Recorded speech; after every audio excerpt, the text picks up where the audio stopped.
Hello students, welcome to my channel M physics classes. তো আগের ভিডিওতে আমি ক্লাস 10-এর পর্যায় সারণীর আমি কিছুটা অংশ পড়িয়েছিলাম এবং আজকের ভিডিওটায় আমি পর্যায় সারণী যে ক্লাস 10-এর আছে তার বাকি পার্টটা আমি কন্টিনিউ করব এবং আজকে সেটা শেষ করব। এই লেকচারে তোমরা পর্যায় সারণীর পুরো পেয়ে যাবে। আচ্ছা, তো আগের দিন আমি পর্যায় সারণীর যে বলেছিলাম যে পর্যায় সারণীর গঠন কেমন হবে সেই সম্পর্কে বিভিন্ন বিজ্ঞানী বিভিন্ন মতবাদ দিয়েছিলেন।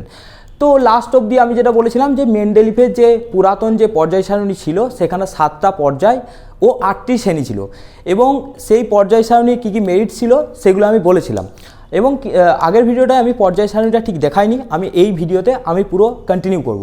তো তার আগে ওই একটা জিনিস আমাদের জেনে নিতে হবে, সে মেন্ডেলিফের যখন পর্যায় সারণীর একটা গঠন দিয়েছিলেন ঠিক সেই সময়ে লোথার মেয়ার নামে একজন বিজ্ঞানী ছিলেন, তিনিও কিন্তু ওই পর্যায় সারণীর একটা গঠন দিয়েছিলেন, বাট তিনি কিন্তু একটা টেবিলের মতো করে দেননি, মানে টেবিলের একটা ছক দিয়ে করে দেননি, তিনি একটা গ্রাফিক্যাল বা লেখচিত্রের সাহায্যে পর্যায় সারণীর গঠন কেমন হবে সেটা তিনি বলেছিলেন। তো সেটা জানার আগে আমাদের একটা জিনিস জানতে হবে যে পারমাণবিক আয়তন কি, মানে কোনো একটা মৌলের পারমাণবিক ভর তোমরা জানো, পারমাণবিক আয়তন কি সেটা আমাদের জানতে হবে। তারপর আমি লোথার মায়ারের আমি যে সূত্রটা আছে মানে পর্যায় সারণীর যে সূত্রটা আছে সেটা বলবো। আগে তোমরা জানো পারমাণবিক আয়তন কি বা পারমাণবিক আয়তন বলতে কি বোঝো, ওকে? তো প্রথমে দেখো কোনো একটা মৌলের পারমাণবিক আয়তন কি। অ্যাকচুয়ালি লোথার মেয়ার যে পর্যায় সারণী নিয়ে যে টেবিলটা দিয়েছিলেন, অ্যাকচুয়ালি টেবিল দেননি, যে লেখচিত্র দিয়েছিলেন সেই লেখচিত্রে কিন্তু পারমাণবিক আয়তনটা একটা খুব ইম্পর্ট্যান্ট একটা জিনিস, তো সেই জন্য এটা আমাদের জানতেই হবে। তো পারমাণবিক আয়তন কি না, কঠিন অবস্থায় কোনো মৌলের 1 গ্রাম পারমাণবিক ভর যে পরিমাণ আয়তন দখল করে তাকে ওই মৌলের পারমাণবিক আয়তন বলে। মানে কোনো একটা মৌলের অ্যাকচুয়ালি পারমাণবিক আয়তন বলতে কি বোঝো, ওই মৌলটার গ্রাম পারমাণবিক ভর বা হচ্ছে ঘনত্বটা হচ্ছে গ্রাম পার সিসিতে নিতে হবে, ওকে? এটা হলো তার ম্যাথমেটিক্যাল ফর্মুলা।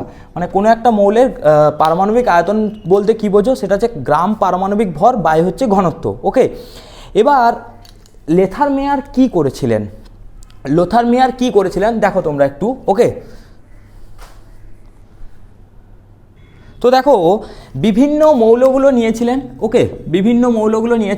এবার মৌলগুলোর এই যে ভৌত এবং রাসায়নিক ধর্ম সেটা পারমাণবিক ভরের সাথে পর্যায়ক্রমে পুনরাবৃত্ত হয়, এটাও লোথার মায়ার বলেছিলেন।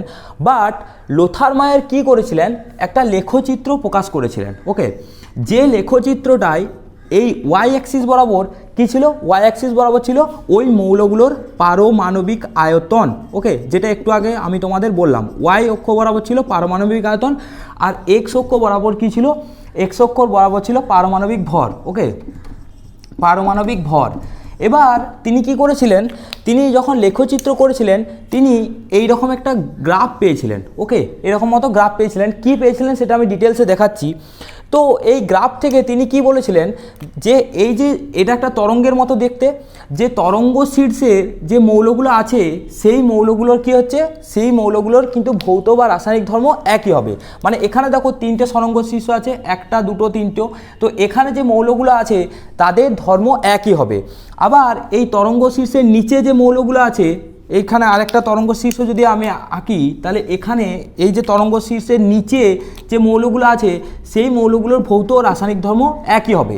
এবং দেখো কোনো তরঙ্গ যখন যায় এই নিচ থেকে ওপরে যখন যায় তখন সেটাকে বলা হয় কি, ক্রমবর্ধমান, ওকে? ক্রমবর্ধমান।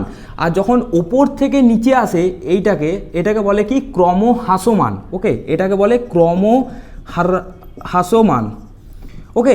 তো যখন মৌলগুলো মানে এই নিচ থেকে উপরের দিকে যাচ্ছে, ধরো ক্রমবর্ধমান এখানটায় একটা মৌল হলো, এটাই ক্রমবর্ধমানে এখানে একটা মৌল হলো, এইদিকে যাচ্ছে এই ক্রমবর্ধমানে এখানে একটা মৌল হলো, এই মৌলগুলোর আবার ভৌত রাসায়নিক ধর্ম একই। সিমিলার ক্রমহ্রাসমান মানে এখানে একটা মৌল হলো, ওকে? ক্রমহ্রাসমানটা আমি অন্য কালিতে দেখাচ্ছি, এখানে একটা মৌল হলো, এটা ক্রমহ্রাসমান, এখানে একটা মৌল হলো, এটা ক্রমহ্রাসমান, এখানে মৌল হলো, এগুলো নামছে। তো এই ক্রমহ্রাসমান মৌলগুলোর কিন্তু ভৌত রাসায়নিক ধর্ম একই হবে, এটা অ্যাকচুয়ালি তিনি বলেছিলেন, ওকে? তো এবার তাহলে তার গ্রাফটা আমরা একবার দেখে নিই যে তিনি কি বলেছিলেন, ওকে?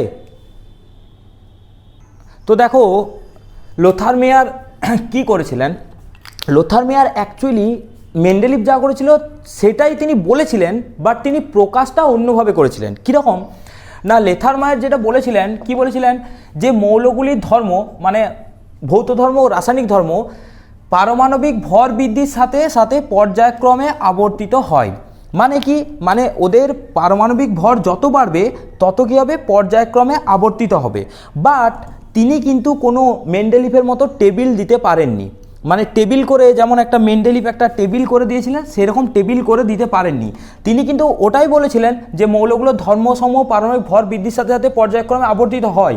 বাট তিনি এটা যখন তিনি একটা টেবিলের আকারে প্রকাশ করলেন, তখন তিনি টেবিল না করে একটা গ্রাফের আকারে তিনি প্রকাশ করেছিলেন। ওকে, একটা গ্রাফ মানে লেখচিত্রের আকারে তিনি প্রকাশ করেছিলেন। ওকে, তো সেই লেখচিত্রটা কেমন হবে, দেখো সেই লেখচিত্রটা কেমন হবে সেটা তোমরা এখানেই দেখতে পাচ্ছ, লোথার মেয়ারের লেখচিত্র, যেটার এটা হচ্ছে ওয়াই অ্যাক্সিস। ওকে, এই যে এই দিকটা হচ্ছে ওয়াই অ্যাক্সিস বরাবর পারমাণবিক আয়তন আছে, আর এক্স অ্যাক্সিস বরাবর আছে পারমাণবিক ভর। ওকে, যদি এটা দেখতে অসুবিধা হয় তোমরা একটু জুম করে নিতে পারো। তাহলে ওয়াই অ্যাক্সিস বরাবর আছে পারমাণবিক আয়তন, আর এক্স অ্যাক্সিস বরাবর আছে পারমাণবিক ভর। তো মৌলের পারমাণবিক আয়তনকে ওয়াই অক্ষ বরাবর এবং পারমাণবিক ভরকে এক্স অক্ষ বরাবর স্থাপন করে তিনি একটা লেখচিত্র পেয়েছিলেন, এবং এই লেখচিত্র থেকে তিনি কিছু বর্ণনা করেছিলেন যে কোন কোন মৌলগুলোর ধর্ম একই হবে বা কোন কোন মৌলগুলোর ধর্ম আলাদা হবে, সেটা তিনি বলেছিলেন। তো এটা দেখতে একটা সপ্তশীর্ষ তরঙ্গের মতো, দেখো এখানে একটা শীর্ষ রয়েছে, এখানে একটা শীর্ষ রয়েছে, এখানে একটা শীর্ষ রয়েছে, এইভাবে এটা দেখতে কিন্তু অ্যাকচুয়ালি হচ্ছে সপ্তশীর্ষ তরঙ্গের মতো। আর এই লেখচিত্রটাকে মানে যেটাই পারমাণবিক আয়তন আর পারমাণবিক ভরের লেখচিত্রটাকে বলা হয় পারমাণবিক আয়তন লেখ। ওকে, পারমাণবিক আয়তন লেখ। এবার এই পারমাণবিক আয়তন লেখচিত্র থেকে অ্যাকচুয়ালি তিনি কি বলেছিলেন লোথার মেয়ার, সেটা আমরা একটু জানবো। ওকে, তারপর আমি তোমাদেরকে এই লোথার মেয়ারের লেখচিত্রটা আমি ডিটেলসে বলছি। তো সায়েন্টিস্ট লোথার মেয়ার তিনি এই গ্রাফ থেকে কি অ্যাজাম্পশন করেছিলেন, বা তিনি এই পারমাণবিক আয়তন লেখচিত্র থেকে তিনি কি বলেছিলেন। দেখো আমি তোমাদেরকে প্রথমেই বললাম যে তিনি যে গ্রাফটা করেছিলেন সেই গ্রাফটায় কতগুলো এরকম তরঙ্গের মতো পাওয়া গিয়েছিল, এই ওপরেগুলোকে বলা হচ্ছে তরঙ্গ শীর্ষ।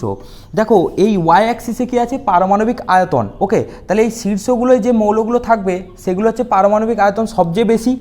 তো ফার্স্ট তিনি যেটা বলেছিলেন, তিনি কি ক্ষার ধাতু যেমন লিথিয়াম, সোডিয়াম, পটাশিয়াম, রুবিডিয়াম আর হচ্ছে সিজিয়াম, এখানে দেখো তোমরা লিথিয়াম দেখো উপরে আছে, সোডিয়াম এখানে আছে, পটাশিয়াম এখানে আছে, রুবিডিয়াম এখানে আছে, সিজিয়াম, এইগুলোর তাহলে দেখো caesium, rubidium, potassium, sodium, lithium এগুলো দেখো সব তরঙ্গ শীর্ষে অবস্থান করছে। ওকে, এবং কি হচ্ছে এদের পারমাণবিক আয়তন সর্বাধিক হয়।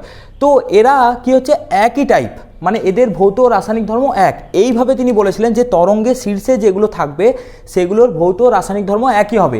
যেমন হচ্ছে ক্ষার ধাতু, তাহলে কি কি আছে, লিথিয়াম, সোডিয়াম, পটাশিয়াম, রুবিডিয়াম আর হচ্ছে সিজিয়াম। ওকে, এখানে তোমরা দেখতে পাচ্ছ এই যে উপরেরগুলোতে যেগুলো রয়েছে। সেকেন্ড হচ্ছে দেখো যখন এই নিচ থেকে ওপরে উঠছে সেটাকে বলা হচ্ছে কি ক্রমবর্ধমান। এই নিচ থেকে ওপরে উঠছে সেটাকে বলা হয় ক্রমবর্ধমান। এখানে তোমরা দেখতে পাচ্ছ এখানে এইগুলো হচ্ছে ক্রমবর্ধমান লাইন, যেগুলো আমি অ্যারো দিলাম। ওকে, তো আর এই যে এখানে যে এই ডাউনে যেগুলো আসবে এখান থেকে নিচে, সেগুলোকে বলা হয় আমাদের ক্রমহ্রাসমান লাইন। এটা হচ্ছে ক্রমহ্রাসমান। তো এবার দেখো এই ক্রমহ্রাসমান লাইনের মাঝে কিছু মৌল আছে, এই মৌলগুলোও কিন্তু এদের ভৌত রাসায়নিক ধর্ম এক, এটা তিনি বলেছিলেন। এখানে দেখো কীরকম আছে, এখানে ম্যাগনেসিয়াম, তোমরা একটু জুম করে নেবে দেখতে পাবে, এখানে আছে ম্যাগনেসিয়াম, দেখো সোডিয়াম থেকে অ্যালুমিনিয়াম আসছে, এটা ক্রমহ্রাসমান, মাঝে আছে ম্যাগনেসিয়াম। ওকে, তারপর আছে কি, তারপর আছে ক্যালসিয়াম। ওকে, ক্যালসিয়াম দেখো এই পটাশিয়াম থেকে ভ্যানাডিয়ামে আসছে, এটা ক্রমহ্রাসমান, এই যে ক্যালসিয়াম এখানে আছে, তাহলে ম্যাগনেসিয়াম, ক্যালসিয়াম, তারপরে হচ্ছে ট্রনসিয়াম দেখো এখানে রুবিডিয়াম থেকে আসছে, ঠিক আছে, এটা ক্রমহ্রাসমান। আর হচ্ছে কি বেরিয়াম, এই যে বেরিয়াম দেখো সিজিয়াম থেকে আসছে বেরিয়াম। তার মানে এখানে কি আছে, ম্যাগনেসিয়াম, ক্যালসিয়াম, তারপরে হচ্ছে স্ট্রনসিয়াম আর বেরিয়াম, এরা দেখো ক্রমহ্রাসমান লাইনের প্রায় মধ্যবর্তী স্থানে অবস্থান করছে। তো এইগুলোকে কি বলা হয়, এগুলোকে বলা হয় ক্ষারীয় মৃত্তিকা ধাতু। ওকে, এরা কি হয়, এরা এই ক্রমহ্রাসমান অংশের মধ্যবর্তী স্থানে অবস্থান করছে এবং এদের কি হচ্ছে ধর্মগুলো একই হয়। ওকে, তার মানে এখানে যে মৌলগুলো অবস্থান করছে এই যে এই পোর্শনটায়, এগুলো ক্রমহ্রাসমান অংশের মধ্যবর্তী অংশে, এদের ধর্মগুলো কি হচ্ছে একই হচ্ছে। ওকে, তার ভৌত রাসায়নিক ধর্ম। আরেকটা জিনিস কি, আরেকটা হচ্ছে এই ক্রমহ্রাসমান লাইন, এই ক্রমবর্ধমান, এই যে ক্রমবর্ধমান মানে এটা যেটা উপরে উঠছে এই লাইনের যে মৌলগুলো অবস্থান করছে তাদেরও কিন্তু কিছু কিছু ধর্ম একই হচ্ছে।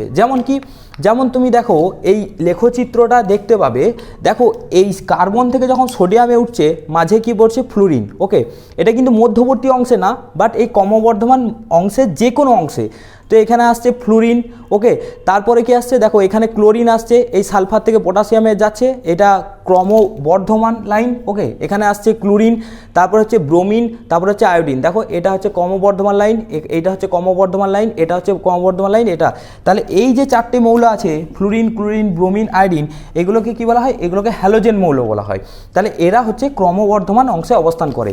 এইটাই লোথার মেয়ার বলেছিলেন। ওকে, যে তাহলে কি লোথার মেয়ারের ফাইনাল কনক্লুশনটা কি বলেছিলেন, যে মৌলগুলোর পারমাণবিক আয়তন সর্বাধিক সেইগুলো তরঙ্গ শীর্ষে থাকবে এবং তাদের ধর্ম একই, ভৌত বা রাসায়নিক ধর্ম একই।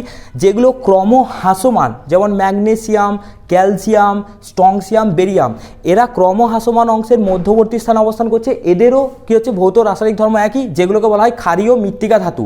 আরেকটা হচ্ছে যেগুলো হ্যালোজেন মৌল, যেগুলো ক্রমবর্ধমান অংশে আছে, সেই ক্রমবর্ধমান অংশে আছে ক্লোরিন থেকে সোডিয়াম, দেখো ফ্লুরিন আছে।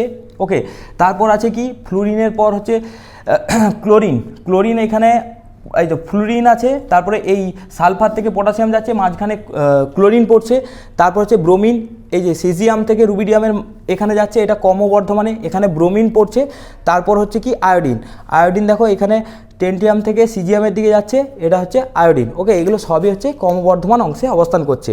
তো এইভাবে তিনি একটা লেখচিত্রের সাহায্যে তিনি কিন্তু বর্ণনা করেছিলেন। ওকে, তোমরা এই গ্রাফটা কে বই থেকে দেখতে পারো বা এখান থেকে দেখতে পারো, এটা তোমরা এঁকে নেবে একটু সুবিধার জন্য। তো এখান থেকে লোথার মেয়ারের এই আমরা যে দেখলাম যে সিদ্ধান্ত, এই লেখচিত্রের সিদ্ধান্ত থেকে আমরা একটা জিনিস বুঝতে পারছিলাম যে তিনি হচ্ছে পারমাণবিক ভরের সাথে মৌলগুলোর ধর্ম চেঞ্জ কিভাবে হচ্ছে, বা পারমাণবিক ভরের সাথে সেই মৌলগুলোর তিনি মানে একটা লেখচিত্র করেছিলেন। ওকে, লেখচিত্র করেছিলেন। এবার এই লেখচিত্রটা কিন্তু সার্বজনীনভাবে অ্যাকসেপ্টেড হয়নি। কেন হয়নি? কারণ হচ্ছে দেখো সেই সময় যে মৌলগুলো আবিষ্কার হয়েছিল, সব মৌলগুলো পরে যা মৌল আবিষ্কার হয়েছে সব মৌলগুলোর ক্ষেত্রে এই লেখচিত্র করা সম্ভব ছিল না, কারণ লেখচিত্র অনেক বড় হয়ে যেত। ওকে, তো এটা একটা কারণ, মানে লেখচিত্রে এতগুলো মৌল তিনি করতে পারতেন না, অনেক মৌল আছে। আর সেকেন্ড যে কারণটা হচ্ছে এই যে ক্রমবর্ধমান এই যে তরঙ্গটা আসছে, এই তরঙ্গটা এইভাবে আসছে, তো এই যে তরঙ্গটা এইভাবে আসছে, তাহলে এটা ক্রমবর্ধমান লাইন। ওকে, দেখে নাও ভালো করে, এটা ক্রমবর্ধমান লাইন, এটা ক্রমবর্ধমান লাইন, এটা ক্রমবর্ধমান লাইন। তো এই লাইনের মধ্যে যে মৌলগুলো রয়েছে, এই লাইনটার মধ্যে যে মৌলগুলো রয়েছে, দেখা গেল এখানে একটা মৌল আছে, আর এখানে একটা মৌল আছে, আর এখানে একটা মৌল আছে। ওকে, বা এই মাঝ পজিশনে একটা মৌল আছে। এই তিনটে মৌল ক্রমবর্ধমান লাইনে আছে, বাট এই তিনটে মৌলের ধর্ম আলাদা। তাহলে এই তিনটে মৌলকে ধর্ম আলাদা অথচ ক্রমবর্ধমান লাইনে আছে, তার মানে নিশ্চয়ই এটার কিছু গণ্ডগোল আছে, মানে সেটাই হলো তার ত্রুটি। তাহলে লোথার মায়ারের ত্রুটিটা বুঝতে পারলে? লোথার মায়ারের ত্রুটি হচ্ছে 1 নম্বর, যেটা হচ্ছে অনেকগুলো মৌল থাকার কারণে তিনি এই গ্রাফের সাহায্যে একটা লেখচিত্রে এতগুলো প্রকাশ করতে পারেননি, খুবই অসুবিধা, এটা খুব ডিফিকাল্ট, খুব বড় গ্রাফ হয়ে যাচ্ছিল। সেকেন্ড হচ্ছে ক্রমবর্ধমান লাইনে বা ক্রমবর্ধমান এই লাইনেই বলবে, ক্রমবর্ধমান লাইনে মৌল থাকলে, ক্রমবর্ধমান লাইনে মৌলগুলো থাকলে সেই মৌলগুলোর কী হচ্ছে ধর্ম একই হওয়ার কথা, বাট কিছু মৌলের ধর্ম এক হচ্ছিল কিন্তু সব মৌলের ধর্ম এক হচ্ছিল না, তার জন্য কি হচ্ছে এগুলোকে মানে ইউনিভার্সালি অ্যাকসেপ্টেড করা হয়নি। ওকে, তো সেই জন্য এইগুলোই হচ্ছে লোথার মেয়ারের ত্রুটি। এরপর আমাদের এসছিলেন মেন্ডেলিভ আর লোথার মায়ার প্রায় সমসাময়িক কাজ করছিলেন, বাট লোথার মায়ার এই টেবিল দিয়েছিলেন মানে এই গ্রাফিক্যালি রিপ্রেজেন্ট করেছিলেন। ওকে, আর তাই যখন লোথার মায়ারের এই ত্রুটিগুলো পাওয়া গেল তখন মেন্ডেলিফের টেবিলটা কিন্তু অ্যাকসেপ্টেড হয়েছিল কিছুটা হলেও। আর মেন্ডেলিফের যে প্রথম টেবিলটা হয়েছিল সেটাই কিন্তু তোমরা মনে রাখবে, সেটাতে কিন্তু 63টা মৌল ছিল। আমি আগের দিন বলেছি যে প্রথম যে টেবিলটা তৈরি করেছিল মেন্ডেলিফ সেটা কিন্তু পারমাণবিক ভর বা পারমাণবিক গুরুত্ব অনুযায়ী তৈরি হয়েছিল, পারমাণবিক ভর। ওকে, আর এই টেবিলটাতে কটা শ্রেণী ছিল? টেবিলটায় শ্রেণী ছিল 8টা। ওকে, আর পর্যায় কটা ছিল? পর্যায় ছিল 7টা, আগের দিন বলেছি আমি। আর এই টেবিলের সাবগ্রুপ ছিল এ আর বি। ওকে, মানে 8টা শ্রেণী ছিল, সেই 8টা শ্রেণীর আবার সাবগ্রুপ ছিল, মানে উপশ্রেণী। মানে 8টা শ্রেণী ছিল, তার আবার উপশ্রেণী ছিল, একটা হচ্ছে এ আর একটা হচ্ছে বি। ওকে, তো এই উপশ্রেণী কেন প্রয়োজন ছিল? আগে তোমরা টেবিলটা দেখো, মেন্ডেলিফের পর্যায় যে পুরনো যে টেবিলটা আছে সেটা আগে দেখো, তারপরে আমি তোমাদের ডিটেলসে বলছি। ওকে, তোমরা চাইলে এটা স্ক্রিনশট নিতে পারো, একটু জুম করে দেখবে, তোমরা দেখবে লোথার মায়ারের লেখচিত্রটা তোমরা কিন্তু দেখতে পাবে। তো দেখো, মেন্ডেলিফের পুরাতন যে পর্যায় সারণীটা ছিল এটা সাধারণত তোমাদের বইয়ে নেই, এটা আমি করেছি হাতে। তো এই মেন্ডেলিফের পর্যায় সারণী, পুরাতন পর্যায় সারণীতে দেখতে পাচ্ছ তোমরা কটা পর্যায় ছিল। এই যে এটাকে বলে মানে এই যে ভার্টিক্যাল যে লাইনটা বাজায় সেটাকে বলে পর্যায়। আমি আগের দিন তোমাদের এটা কিন্তু বলেছি যে মেন্ডেলিফের পর্যায় সারণী, পুরাতন পর্যায় সারণীর পর্যায় বলতে কী বোঝো, যারা দেখোনি তারা আগের ভিডিওটা দেখবে। তো দেখো এখানে কটা পর্যায় আছে? 1 2 3 4 5 6 7। আর মেন্ডেলিফের পুরাতন পর্যায় সারণী কার বেসিসে ভিত্তি করে তৈরি হয়েছিল? সেটা হচ্ছে পারমাণবিক গুরুত্ব বা পারমাণবিক ভর। পারমাণবিক গুরুত্ব অনুযায়ী বাড়লে, ঠিক আছে, সেইভাবে পর্যায়ক্রমে সাজানো হয়েছিল। তো এবার পর্যায় কটা হয়েছিল তাহলে? 7টা। আর দেখো শ্রেণী হচ্ছে এই যে আমাদের যে মানে এই যে শ্রেণী বলতে এই যে লাইনগুলো আছে সেটাকে বলছি আমরা শ্রেণী। ওকে, তো মেন্ডেলিফের পর্যায় সারণীর পর্যায় কাকে বলে আর শ্রেণী কাকে বলে সেটা আমি আগের দিন তোমাদের কিন্তু ডিসকাস করেছি। তো এখানে কটা শ্রেণী আছে দেখো, 1 2 3 4 5 6 7 8। ওকে, 8টা শ্রেণী আছে যেগুলোকে রোমান হরফে লেখা হয়, ঠিক আছে, 1 থেকে 8, 1 থেকে 8, 8টা শ্রেণী আছে আর 7টা পর্যায় আছে। এবার এই যে শ্রেণীগুলো আছে প্রত্যেকটা শ্রেণীর তোমাদের যোজ্যতাটা মনে রাখতে হবে। প্রত্যেকটা শ্রেণীতে এই যে মৌলগুলো আছে সেই মৌলগুলোর একটা যোজ্যতা আছে। ওকে, সেই যোজ্যতাগুলো তোমাদের মনে রাখতে হবে। যে 1 নাম্বার শ্রেণী আছে, ঠিক আছে, 1 নাম্বার শ্রেণী তার যোজ্যতা হচ্ছে 1। ওকে, এটা কি হচ্ছে? যোজ্যতা 1। 2 নাম্বার শ্রেণী তার যোজ্যতা 2, 3 নাম্বার শ্রেণী তার যোজ্যতা 3, 4 নাম্বার শ্রেণী তার যোজ্যতা 4। যেই 5 নাম্বার শ্রেণী চলে আসবে, 5 নাম্বার শ্রেণীর যোজ্যতা কিন্তু কত হবে? সেই 5 নাম্বার শ্রেণীর যোজ্যতা হচ্ছে 8 - 5। 8 - 5 মানে 3, এটা মনে রাখবে। ওকে, 8 - 5 = 3। আচ্ছা, 6 নাম্বার শ্রেণীর যোজ্যতা কত হবে? 8 - 6 = 2। 7 নাম্বার শ্রেণীর যোজ্যতা কত হবে? 8 - 7 = 1। আর 8 নাম্বার শ্রেণীর যোজ্যতাটা তখন কিন্তু স্পেসিফিক্যালি বলা যায়নি, মানে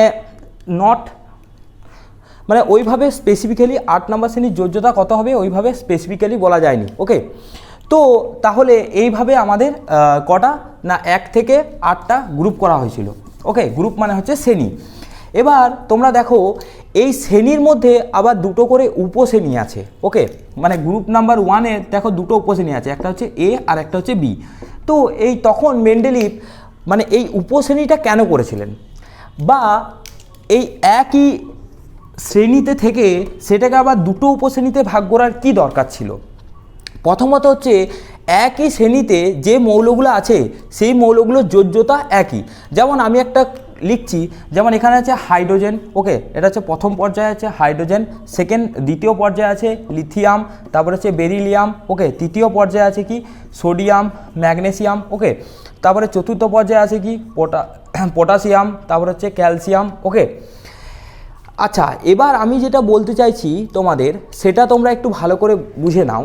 সেটা হচ্ছে যে এখানে, আচ্ছা সরি, এটা আমি একটু ভুল লিখেছি। এটা হচ্ছে হাইড্রোজেন, লিথিয়াম, সোডিয়াম, পটাশিয়াম, আর এখানে কপার আছে, এখানে হচ্ছে কপার। ওকে, তো এবার মানে এটা হচ্ছে গ্রুপ এ, মানে 1 নাম্বার পর্যায়ে এতে আছে হাইড্রোজেন, 1 নাম্বার পর্যায়ে 2 নাম্বারে আছে লিথিয়াম, 3 নাম্বারে আছে সোডিয়াম, 4 নাম্বারে আছে পটাশিয়াম, তারপরে হচ্ছে কপার, মানে গ্রুপ বিতে আছে কপার। ওকে, তো এবার আমি যেটা বলতে চাইছি যে এই একটা শ্রেণীর মধ্যে যে আমাদের মৌলগুলো আছে তাদের যোজ্যতা কিন্তু সবারই এক।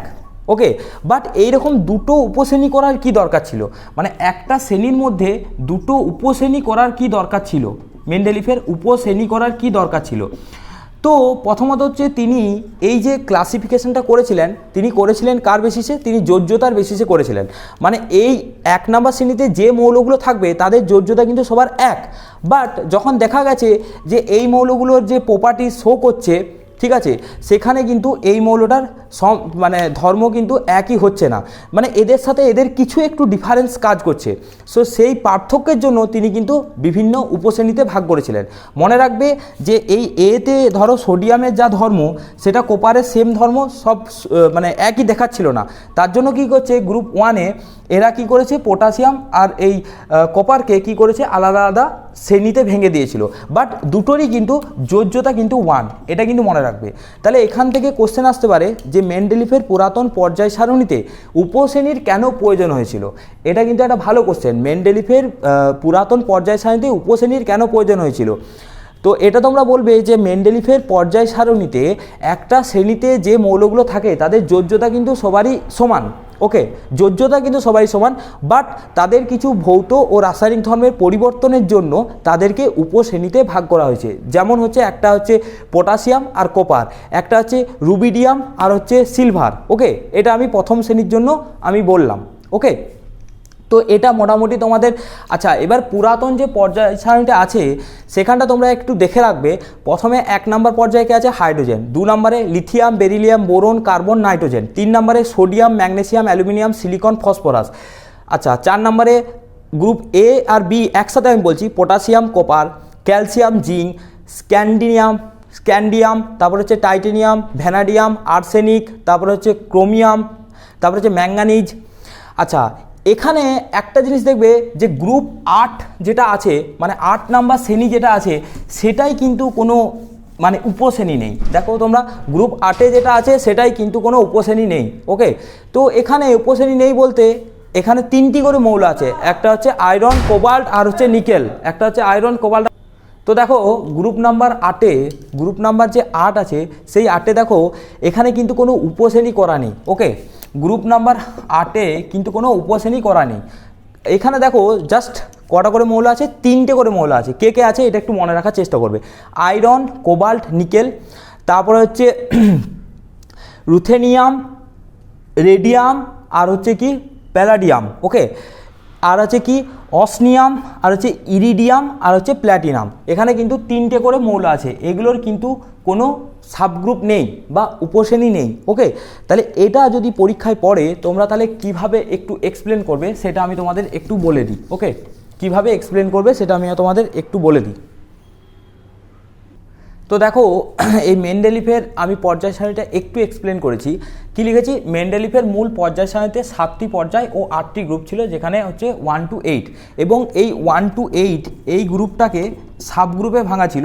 মানে 8 নম্বর গ্রুপটা সাবগ্রুপ ছিল না, শুধু 7 নম্বর পর্যন্ত সাবগ্রুপ ছিল। এটা কিন্তু মনে রাখবে 1 থেকে 7 অবধি সাবগ্রুপ ছিল। ওকে, মানে এর ছিল এবি, এদেরও ছিল এবি। সাবগ্রুপ কেন প্রয়োজন হয় সেটা আমি তোমাদের বলেছি।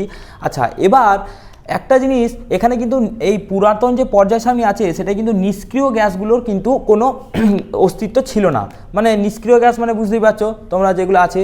ওকে, সেই নিষ্ক্রিয় গ্যাসগুলোর কিন্তু অস্তিত্ব ছিল না, এটা খুব ইম্পর্ট্যান্ট। এই জন্য এই গ্রুপটাই কিন্তু 1 থেকে 8 অবধি ছিল। আর এটা কেমনভাবে চেঞ্জ হতো, পর্যায় বরাবর পারমাণবিক ভর বৃদ্ধির সাথে সাথে মৌলসমূহের ধর্মাবলী পর্যায়ক্রমে পুনরাবৃত্তি হচ্ছিল। ওকে, মানে যত এদের পর্যায় বরাবর চেঞ্জ করছিল, মানে পারমাণবিক ভরটা বৃদ্ধি হচ্ছিল, তত মৌলগুলোর ধর্মগুলো পর্যায়ক্রমে পুনরাবৃত্তি হয়। মানে যেভাবে আর কি মৌলগুলোর ধর্ম পুনরাবৃত্তি হয় পর্যায়ভাবে, মানে পারমাণবিক ভরটা বাড়ছিল তখনই তাদের মৌলগুলোর ধর্মাবলী পর্যায়ক্রমে আবার সেই একইভাবে ফিরে আসছিল। ওকে, যেমন এখানে লিথিয়াম, তারপরে এখান থেকে আবার পারমাণবিক ভর ঘুরে এসছে সোডিয়াম, সোডিয়ামের পর এসছে কি পটাশিয়াম, পটাশিয়ামের পর এসছে রুবিডিয়াম, রুবিডিয়ামের পর এসছে সিজিয়াম, সিজিয়ামের পর এসছে ফ্রান্সিয়াম। তো এইগুলোর মোটামুটি ধর্ম সব একই ছিল। ওকে, এইগুলো মানে পর্যায়ক্রমে যেমন পুনরাবৃত্তি হচ্ছে, যেমন এইগুলোর ধর্ম একই ছিল, এইগুলোর ধর্ম একই ছিল, এইগুলোই বলতে চেয়েছে। ওকে, আচ্ছা, এখানে তাহলে মেন্ডেলিফের পর্যায় সারণীর মেরিটস বলতে কি কি বোঝো? মেরিটস মানে মেন্ডেলিফের পর্যায় সারণীর আর কি সেই সময় মেন্ডেলিফের পর্যায় সারণীর গুরুত্ব কি অ্যাকচুয়ালি সেই সময়। তো মেরিটস কী কী ছিল সেটা তোমরা একটু দেখো। মেরিটস কার না মেন্ডেলিফের পর্যায় সারণীর। প্রথমত হচ্ছে সেই সময় যে 63টা এলিমেন্ট ছিল, 63টা যে আবিষ্কৃত মৌল ছিল, সেই মৌলগুলোকে কিন্তু মেন্ডেলিফ খুব সুন্দরভাবে একটা টেবিলে তিনি কিন্তু একটা সাজিয়ে তুলতে পেরেছিলেন। ওকে, যেটা কিন্তু তার আগে কেউ করতে পারেনি। মানে এই 63টা যে আবিষ্কৃত মৌল সেই সময় কিন্তু, আমি কিন্তু এটা পুরাতন পর্যায় সারণীটা বলছি, তো সেই সময় আবিষ্কৃত 63টা যে মৌল ছিল সেই 63টা মৌলকে কিন্তু তিনি একটা টেবিলের সাহায্যে প্রকাশ করতে পেরেছিলেন। 1 নম্বর। 2 নম্বর কী মেরিট ছিল? 2 নম্বর যে মেরিটসটা ছিল সেটা হচ্ছে, দেখো মেন্ডেলিফ এই যে 63টা মৌল আবিষ্কার হয়েছিল, এই 63টা মৌল ছাড়াও মেন্ডেলিফ তখন একটা প্রেডিক্ট করেছিল, একটা প্রেডিকশন করেছিল, একটা মানে ধারণা দিয়েছিল যে এই 63টা বাদে আরও কিন্তু মৌল আবিষ্কার হতে পারে। ওকে, তার জন্য তিনি কি করেছিলেন, এই পর্যায় সারণীতে কিছু গ্যাপ রেখে দিয়েছিলেন। এই দেখো কিছু গ্যাপ, এখানে আমি জাস্ট দুটো দেখিয়েছি।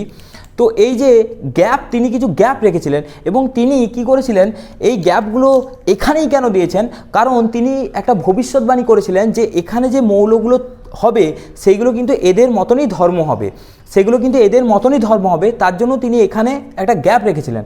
আরেকটা কারণ হচ্ছে, এখানে দেখো অ্যালুমিনিয়ামের সাথে ইন্ডিয়ামের, ওকে, এদের মধ্যে কিন্তু পারমাণবিক ভরের কিন্তু অনেকটাই পার্থক্য। তো যে যে জায়গায় অনেকটা ভরের পার্থক্য হয়ে যাচ্ছে সেই জায়গাতে তিনি কিন্তু কি করেছিলেন, একটু গ্যাপ রেখে দিয়েছিলেন। সেই গ্যাপগুলোতে কি পরবর্তীকালে তিনি বলে দিয়েছিলেন যে ওই গ্যাপগুলোতে পরবর্তীকালে কোনো একটা মৌল আবিষ্কার হবে। ওকে, তো এখানে তোমরা দেখতে পাচ্ছ যে গ্রুপ নাম্বার 3, ওকে, গ্রুপ নাম্বার 3তে এতে, গ্রুপ নাম্বার 3A-তে মানে এ উপশ্রেণীতে দেখো অ্যালুমিনিয়ামের পর কে আছে, অ্যালুমিনিয়ামের পর আছে ইন্ডিয়াম। ওকে, তো এদের মধ্যে পারমাণবিক ভরের অনেকটাই পার্থক্য রয়ে যাচ্ছে। এই অ্যালুমিনিয়ামের পর আছে একদম ইন্ডিয়াম, তো এর মধ্যে কী হচ্ছে, মানে অনেকটা পারমাণবিক ভরের গ্যাপ রয়ে যাচ্ছে। তো সেই জন্য তিনি কি করেছিলেন, এখানটায় একটা ফাঁকা স্থান রেখে দিয়েছিলেন। তো ফাঁকা স্থানটা রাখার ফলে কি হয়েছে, ফাঁকা স্থানটা রাখার পরে এবং তিনি ওখানটা দিয়ে কেন ফাঁকা স্থান রেখেছিলেন, প্রথম কারণটা হচ্ছে এদের মধ্যে পারমাণবিক ভরের অনেক পার্থক্য, সেকেন্ড কারণটা হচ্ছে এখানে যে মৌলটা আবিষ্কৃত হবে তার ধর্ম কিছুটা অ্যালুমিনিয়াম ইন্ডিয়ামের মতনই হবে, ওই জন্য তিনি এখানটায় ফাঁকা রেখেছিলেন।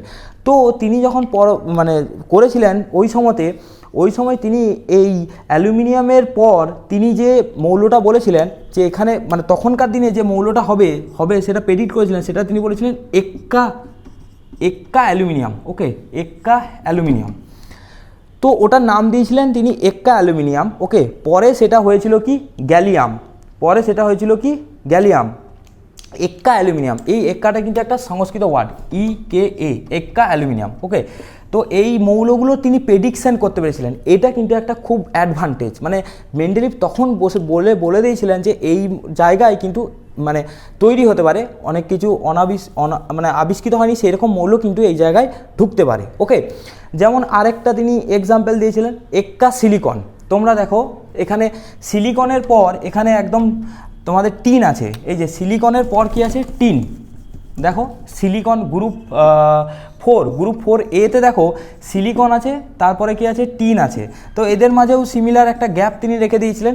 সেই গ্যাপটাতে কোনো একটা মৌলের অস্তিত্ব আছে যেটার ধর্মগুলো হচ্ছে সিলিকন এবং টিনের সাথে ইকুয়াল, তো সেটাকে তিনি কি বলেছিলেন, এক্কা সিলিকন। ওকে, এক্কা সিলিকন, যেটা পরে নাম হয়েছিল জার্মেনিয়াম, তিনি এটার নাম দিয়েছিলেন কি এক্কা সিলিকন, EKA, এক্কা সিলিকন। ওকে, যেটার পরে নাম হয়েছিল জার্মেনিয়াম। তো এই ধারণাগুলো তিনি কিন্তু দিয়েছিলেন।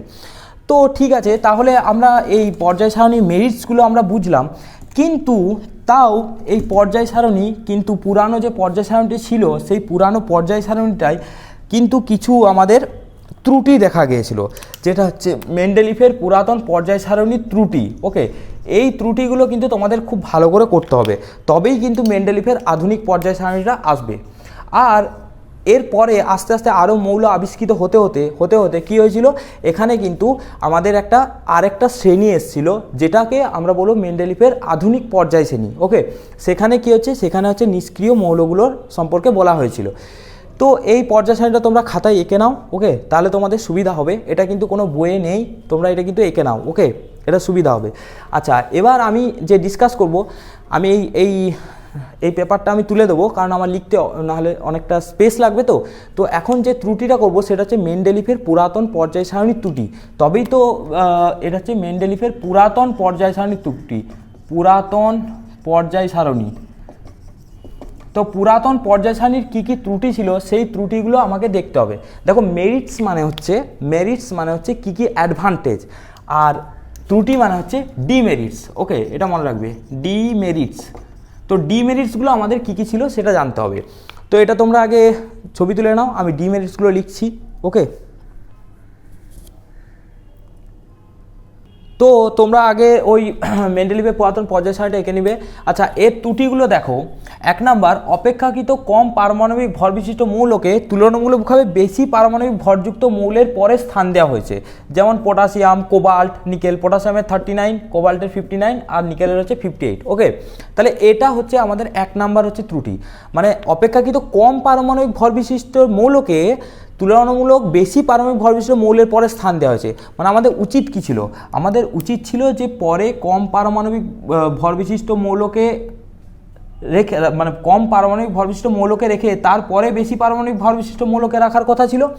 কিন্তু কি করা হয়েছে, যে ভারী যে পারমাণবিক ভর বিশিষ্ট মৌলগুলো সেগুলোকে আগে রেখে দেওয়া হয়েছে। এগুলো হচ্ছে ভারী পারমাণবিক মৌল বিশিষ্ট, আর তারপরে হচ্ছে কম পারমাণবিক ভর বিশিষ্ট মৌলগুলোকে রাখা হয়েছে। তাহলে এটা তো সূত্রটা লঙ্ঘন করছে না, কারণ তিনি যে সূত্রটা বলেছিলেন সেই সূত্র অনুযায়ী প্রথমে কম পারমাণবিক তারপরে ভারী। যেমন এক্সাম্পল কী? এক্সাম্পল হচ্ছে পটাশিয়াম, কোবাল্ট আর হচ্ছে নিকেল। 2 নাম্বার কি? 2 নাম্বার হচ্ছে আইসোটোপগুলোর ভর বিভিন্ন হলেও তাদেরকে কিন্তু একই স্থানে রাখা হয়েছে। দেখবে আইসোটোপ যেমন oxygen isotope O16, O17, O18, এইগুলোর ভর তো পারমাণবিক ভর তো বিভিন্ন, তো বিভিন্ন হলেও এদেরকে কিন্তু একই স্থানে রাখা হয়েছে, মানে আইসোটোপগুলোকে একই স্থানে রাখা হয়েছে। তো এটা ভালোভাবে এক্সপ্লেন করা যায়নি। 3 নাম্বার কি? আইসোবারগুলো পারমাণবিক ভর একই হলেও তাদেরকে কিন্তু পৃথক পৃথক স্থানে রাখা হয়েছে। ওকে, তাদেরকে কিন্তু খুব পৃথক পৃথক স্থানে রাখা হয়েছে। যেমন হচ্ছে এর হচ্ছে 40 আর ক্যালসিয়াম হচ্ছে 40। ওকে, আর তারপর 4 নাম্বার কি? 4 নাম্বারটা খুব ইম্পর্ট্যান্ট, সেটা হচ্ছে 1 নাম্বার আর 8 নাম্বার যে শ্রেণী ছিল সেই শ্রেণীতে কী হচ্ছে, উভয় গ্রুপে হাইড্রোজেনের সাদৃশ্য থাকলেও কিন্তু হাইড্রোজেনকে 1 নাম্বার গ্রুপে রাখা হয়েছে। এই জন্য অনেক সময় হাইড্রোজেনকে দুষ্ট মৌল বলে, সেটা আমি পরে ডিসকাস করব।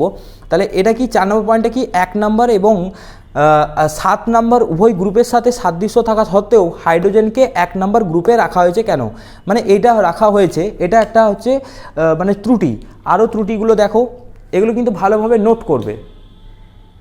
তো বাকিগুলো দেখো, 4র্থ, 5ম ও 6ষ্ঠ পর্যায়ে অষ্টম শ্রেণী মানে যে লাস্ট যে শ্রেণীটা ছিল সেগুলোতে দেখবে 3টি করে মৌলকে রাখা হয়েছে। কেন 3টি করে মৌলকে রাখা হয়েছে কেন সেটা ভালোভাবে এক্সপ্লেন করতে পারেনি। যেমন হচ্ছে FeCO(Ni) একটা, আর হচ্ছে RuRn হচ্ছে PD। ওকে, এটা একটা ডিমেরিটস বা এটা একটা ত্রুটি। আর লাস্ট ত্রুটি কী আছে, কিছু কিছু ক্ষেত্রে সমধর্মী মৌলগুলোকে পৃথক স্থানে রাখা হয়েছে, যেমন হচ্ছে BA আর হচ্ছে PD। ওকে, এই মৌলগুলোকে আলাদা আলাদা স্থানে রাখা হয়েছে। তো এইগুলো ছিল মেনলি হচ্ছে মেন্ডেলিফের পর্যায় সারণীর ত্রুটি। ওকে, তো মেন্ডেলিফের পর্যায় সারণীর যখন ত্রুটি হচ্ছে তখন বিভিন্ন সায়েন্টিস্টরা তখন বিভিন্নভাবে এক্সপেরিমেন্ট করতে শুরু করেছে যে এই পর্যায় সারণীর কেন ত্রুটি হচ্ছে। ওকে, তো বিভিন্ন সায়েন্টিস্ট এক্সপেরিমেন্ট করে দেখছে, আর মেনলি পারমাণবিক ভর বা পারমাণবিক গুরুত্ব অনুযায়ী তখন এক্সপেরিমেন্টটা করেছিল। তো আগেকার দিনের একটা বিজ্ঞানীদের ধারণা ছিল যে কোনো একটা মৌলের, ধরো এটা একটা মৌল, এটা X, এর ভৌত বা রাসায়নিক ধর্ম ওই মৌলটার কার উপর ডিপেন্ড করে, সেটা হচ্ছে পারমাণবিক ভরের উপর। ওকে, পারমাণবিক ভর। তো পারমাণবিক ভরের উপর ডিপেন্ড করে মেন্ডেলিফ যে পর্যায় সারণীটা দিলেন সেই পর্যায় সারণীতে আমরা দেখতে পেলাম অনেক ত্রুটি আছে। ওকে, ত্রুটিগুলো আমরা দেখলাম মেন্ডেলিফের পর্যায় সারণীর ত্রুটি। তো তারপর বিভিন্ন সায়েন্টিস্ট কী করলেন, এইগুলোকে এক্সপেরিমেন্ট করতে শুরু করলেন যে এই কেন এই ত্রুটিটা আসছে। তো এই এক্সপেরিমেন্ট করতে করতে একজন বিজ্ঞানী ছিলেন যার নাম ছিল মোজলে। ওকে, মোজলে তিনি কি করলেন, তিনি একটা মৌলের ওপর তিনি কি করলেন, এক্স-রে এক্সপেরিমেন্ট করলেন, একটা মৌলের ওপর এক্স-রে এক্সপেরিমেন্ট করলেন। ওকে, বিজ্ঞানী মোজলে মৌলের ওপর একটা এক্স-রে এক্সপেরিমেন্ট করলেন। তো এক্স রে এক্সপেরিমেন্ট করে বিভিন্ন রকমের ওয়েভ পান, ওকে, মানে হচ্ছে তরঙ্গ পান।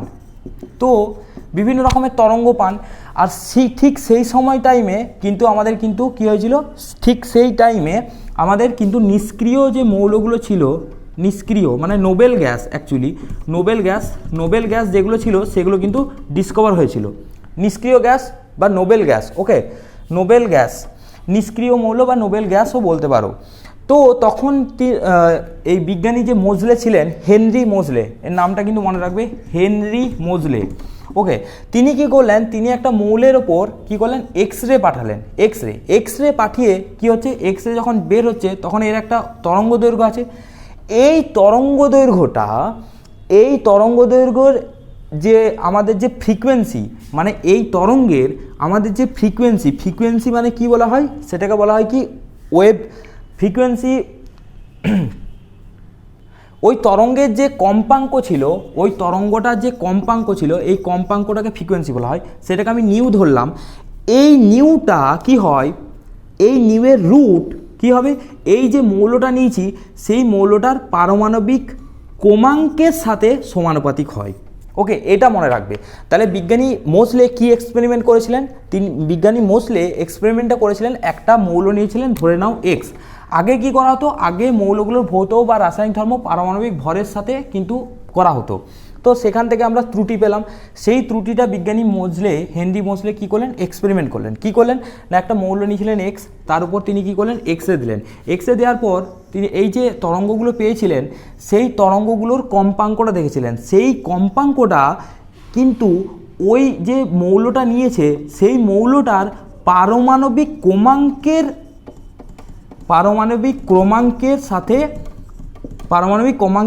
বর্গের সাথে প্রপোর্শনাল। মানে এটা বলতে পারো mu proportional to Z square, but এটা তিনি বলেননি, তিনি বলেছেন রুট মিউ প্রপোর্শনাল টু হচ্ছে জেড, ওকে। তার মানে কোনো একটা মৌলের ভৌত বা রাসায়নিক ধর্ম, দেখো কোনো একটা মৌলের ভৌত রাসায়নিক ধর্ম তাহলে কার উপর নির্ভর করছে, সেটা হচ্ছে পারমাণবিক ক্রমাঙ্কের উপর নির্ভর করছে। মানে এই এক্সপেরিমেন্ট থেকে হেনরি মোজলে বলেছিলেন যে কোনো একটা মৌলের ভৌত বা রাসায়নিক ধর্ম কার উপর নির্ভর করছে, পারমাণবিক ক্রমাঙ্কের উপর, পারমাণবিক ভর বা গুরুত্বের উপর নয়, ওকে। মানে এখানটা হেনরি মোজলে এক্সপেরিমেন্টটা এ কারণেই করেছিলেন যে তিনি দেখার চেষ্টা করেছিলেন যে ওই পার্টিকেলসটা থেকে যে ওয়েভটা বের হচ্ছে, মানে যে তরঙ্গটা বের হচ্ছে, তার কম্পাঙ্কটা এর পারমাণবিক ভরের সাথে সমানুপাতিক হচ্ছে না পারমাণবিক ক্রমাঙ্কের সাথে। তো তিনি দেখলেন যে এই মৌলটার যে ভৌত বা রাসায়নিক ধর্মটা, মানে অ্যাকচুয়ালি হচ্ছে তার কম্পাঙ্কটা কী হচ্ছে, পারমাণবিক ক্রমাঙ্কের সাথে প্রপোর্শনাল হচ্ছে, মানে রুট ওভার কম্পাঙ্ক প্রপোর্শনাল টু হচ্ছে জেড, ওটা, ওকে। এটা ক্লাস 12-এ আরও ডিটেলসে আছে, তোমরা জাস্ট একটু জেনে রাখো। তো তিনি তখন বললেন যে এই মৌলটার কিন্তু ভৌত বা রাসায়নিক ধর্মটা নির্ভর করছে কিন্তু পারমাণবিক ক্রমাঙ্কের উপর। তখন পুরো মানে কেমিস্ট্রিটা চেঞ্জ হলো। কীরকম, ওই যে মেন্ডেলিফের যে পুরাতন পর্যায় সারণীটা ছিল সেটাকে তখন কি করা হচ্ছে, মৌলগুলোর ভৌত বা রাসায়নিক ধর্ম তখন কিন্তু ক্রমবর্ধমান পারমাণবিক ক্রমাঙ্ক অনুযায়ী সাজিয়ে কিন্তু করা হয়েছিল, ওকে। সেটাই ছিল মেন্ডেলিফের আধুনিক পর্যায় সারণীর রূপ, ওকে। তাহলে মেন্ডেলিফের আধুনিক পর্যায় সারণীর রূপটা কে তৈরি করেছিলেন, অ্যাকচুয়ালি হচ্ছে বিজ্ঞানী হেনরি মোজলে। এটা হেনরি আগে তারপরে মোজলে, ওকে, হেনরি মোজলে, ওকে। তিনি কি করেছিলেন, তিনি এক্স রশ্মি পাঠিয়ে সেটা এক্সপেরিমেন্ট করেছিলেন। আর এই ফর্মুলা থেকে তিনি বলেছিলেন যে এক্স রশ্মির থেকে যে ওই বস্তুটা থেকে যে তরঙ্গটা বেরোচ্ছে তার কম্পাঙ্কের রুট মানে বর্গমূল ওই মৌলটার পারমাণবিক ক্রমাঙ্কের সাথে সমানুপাতিক হয়। তার মানে কোনো একটা মৌলের ভৌত বা রাসায়নিক ধর্মটা নির্ভর করে ওই মৌলের পারমাণবিক ক্রমাঙ্ক অনুযায়ী। তার মানে এখানে যে মেন্ডেলিফের যে পর্যায় সারণীটা দিয়েছিল, মেন্ডেলিভ যে পর্যায় সারণী দিয়েছিল, সেই মেন্ডেলিফের পর্যায় সারণীটা এটা সংস্কার করেছিলেন কে, বিজ্ঞানী হেনরি মোজলে। এবং সেই পর্যায় সারণীতে মেন্ডেলিভ কী করেছিলেন, সেই পর্যায় সারণীতে পারমাণবিক ভর বা গুরুত্ব অনুসারে পারমাণবিক ভর বা গুরুত্ব অনুসারে কী করেছিলেন, মৌলগুলোকে এইভাবে সাজিয়েছিলেন, পর্যায়বৃত্তভাবে মৌলগুলোকে সাজিয়েছিলেন। এবং সেটাকেই হেনরি মোজলে একটু আপডেট করে এই পারমাণবিক ক্রমাঙ্ক অনুযায়ী তিনি কী করেছিলেন, এই মৌলগুলোকে সাজিয়ে তিনি এই মেন্ডেলিফের পুরাতন পর্যায় সারণীটাকে মেন্ডেলিফের আধুনিক পর্যায় সারণীর নাম দিয়েছিলেন, ওকে। তাহলে এইভাবে আমাদের মেন্ডেলিফের পুরাতন পর্যায় সারণী কিন্তু নতুন পর্যায় সারণীতে কনভার্ট হয়। যেটাকে যে ক্ষেত্রে কিন্তু কটা গ্রুপ ছিল, এই আধুনিক যে পর্যায় সারণী ছিল সেই পর্যায় সারণীতে কিন্তু 7টা পর্যায় ছিল কিন্তু 9টা গ্রুপ ছিল। ওকে, তো আমি এবারে লিখব মেন্ডেলিফের আধুনিক পর্যায় সারণী। তো দেখো মেন্ডেলিফের আধুনিক পর্যায় সারণীটা কি, দেখো বিজ্ঞানী হেনরি মোজলের এক্স রশ্মির কম্পাঙ্কের পরীক্ষার ফলাফল থেকে মেন্ডেলিফের পুরানো পর্যায় সারণী সংশোধিত করা হয়। মানে মেন্ডেলিফের যে পুরানো পর্যায় সারণী ছিল সেটা সংশোধিত করা হয়েছিল এবং একটি 7টি পর্যায় ও 9টি শ্রেণীর, 7টি পর্যায় ও 9টি শ্রেণীর, যেখানে 1 থেকে 8 ছিল আর হচ্ছে 0 শ্রেণী ছিল, একটি আধুনিক পর্যায় সারণী প্রকাশ করা হয় আধুনিক পর্যায় সূত্রানুসারে। এই আধুনিক পর্যায় সূত্রানুসারে যেটা কিন্তু বিজ্ঞানী মোজলে দিয়েছিলেন, যাকে বলা হয় মেন্ডেলিফের আধুনিক পর্যায় সারণী। এবার এখান থেকে খুব ইম্পর্ট্যান্ট একটা জিনিস, সেটা হচ্ছে কি, সেটা হলো যে আধুনিক পর্যায় সূত্রটা কি, এটা কিন্তু বিজ্ঞানী মোজলে দিয়েছিলেন।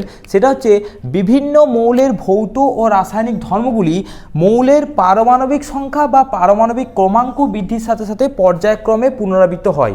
মানে আগেরটা ছিল পারমাণবিক গুরুত্ব বা পারমাণবিক ভর, কিন্তু এখানে বিভিন্ন মৌলের ভৌত রাসায়নিক ধর্মগুলো মৌলগুলোর পারমাণবিক সংখ্যা বা পারমাণবিক ক্রমাঙ্ক বৃদ্ধির সাথে সাথে পুনরাবৃত্ত হয়। তো এখান থেকে একটা জিনিস তোমাদের জানতে হবে, এই ফর্মুলাটা কিন্তু লিখবে, এটা মেন্ডেলিফের আধুনিক পর্যায় সূত্র বা এটা হচ্ছে হেনরি মোজের লও বলতে পারো বা হেনরি মোজের সূত্র। ওকে, তো এখানে একটা জিনিস আছে যে পারমাণবিক ক্রমাঙ্ক জিনিসটা কি বা পারমাণবিক সংখ্যা কি। ধরো এখানে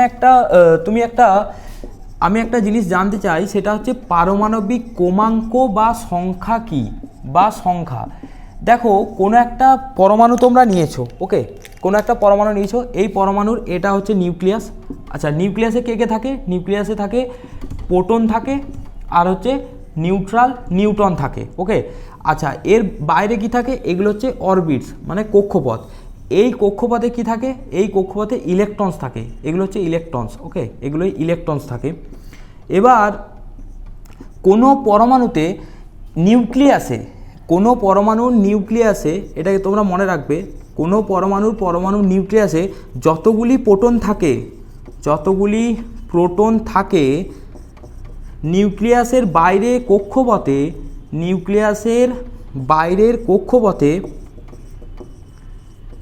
ঠিক ততগুলি ইলেকট্রন থাকে, তাই পরমাণু নিস্তড়িত হয়, কোনো পরমাণু নিস্তড়িত হয়।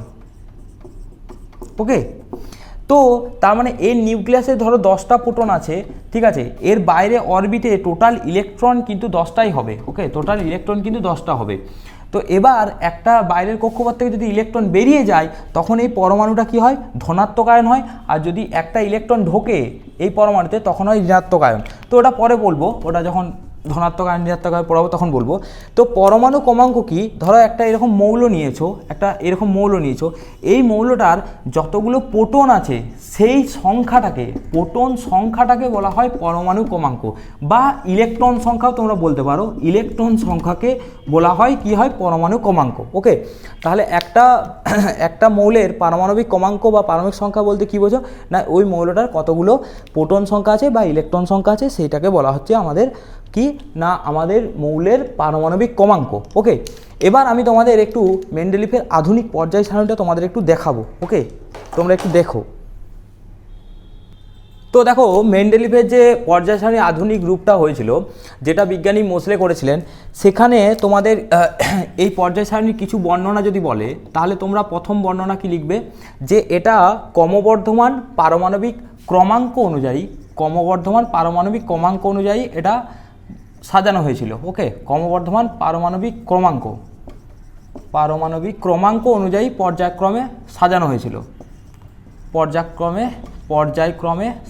হয়েছিল। ওকে, সাজানো হয়েছিল। আচ্ছা, সেকেন্ড তোমরা দেখো, সেকেন্ড হচ্ছে এই যে মেন্ডেলিফের আধুনিক রূপটা আছে পর্যায় সারণীর, সেখানে কিন্তু 7টাই গ্রুপ আছে, 1 2 3 4 সাতটা পর্যায় আছে, 1 2 3 4 5 6 7, দেখতে পাচ্ছ 7টা পর্যায় এইগুলো। আর শ্রেণী এখানে কটা আছে দেখো, এখানে 1 2 3 4 5 6 7 8, 8টা শ্রেণী আছে। আর একটা শ্রেণী অ্যাড হয়েছিল যেটা হচ্ছে শূন্য শ্রেণী, যেটাকে আমরা বলছিলাম কি নিষ্ক্রিয় মৌলের শ্রেণী, নোবেল গ্যাস। ওকে, তো এখানে একটা জিনিস তোমাদের বলি, এই যে আধুনিক পর্যায় রূপটা যে পর্যায় সারণীর মেন্ডেলিফের, এটা মেন যে বলেছিল সেটা কিন্তু হেনরি মোসলে। আচ্ছা, এবার এখানে দেখো যে আধুনিক রূপটা আছে পর্যায় সারণীর, সেখানে কিন্তু এখানে যে গ্রুপগুলো আছে 1 নাম্বার 2 নাম্বার 3 নাম্বার, সেগুলোর কিন্তু সবগুলোরই সাবগ্রুপ ছিল। এই জন্য কিন্তু এই পর্যায় সারণীটাকে পরে আরও দীর্ঘ পর্যায় সারণীতে রূপান্তরিত করা হয়েছিল। ওকে, যেটাকে বলা হচ্ছে মেন্ডেলিফের দীর্ঘ পর্যায় সারণী, দীর্ঘ পর্যায় সারণী।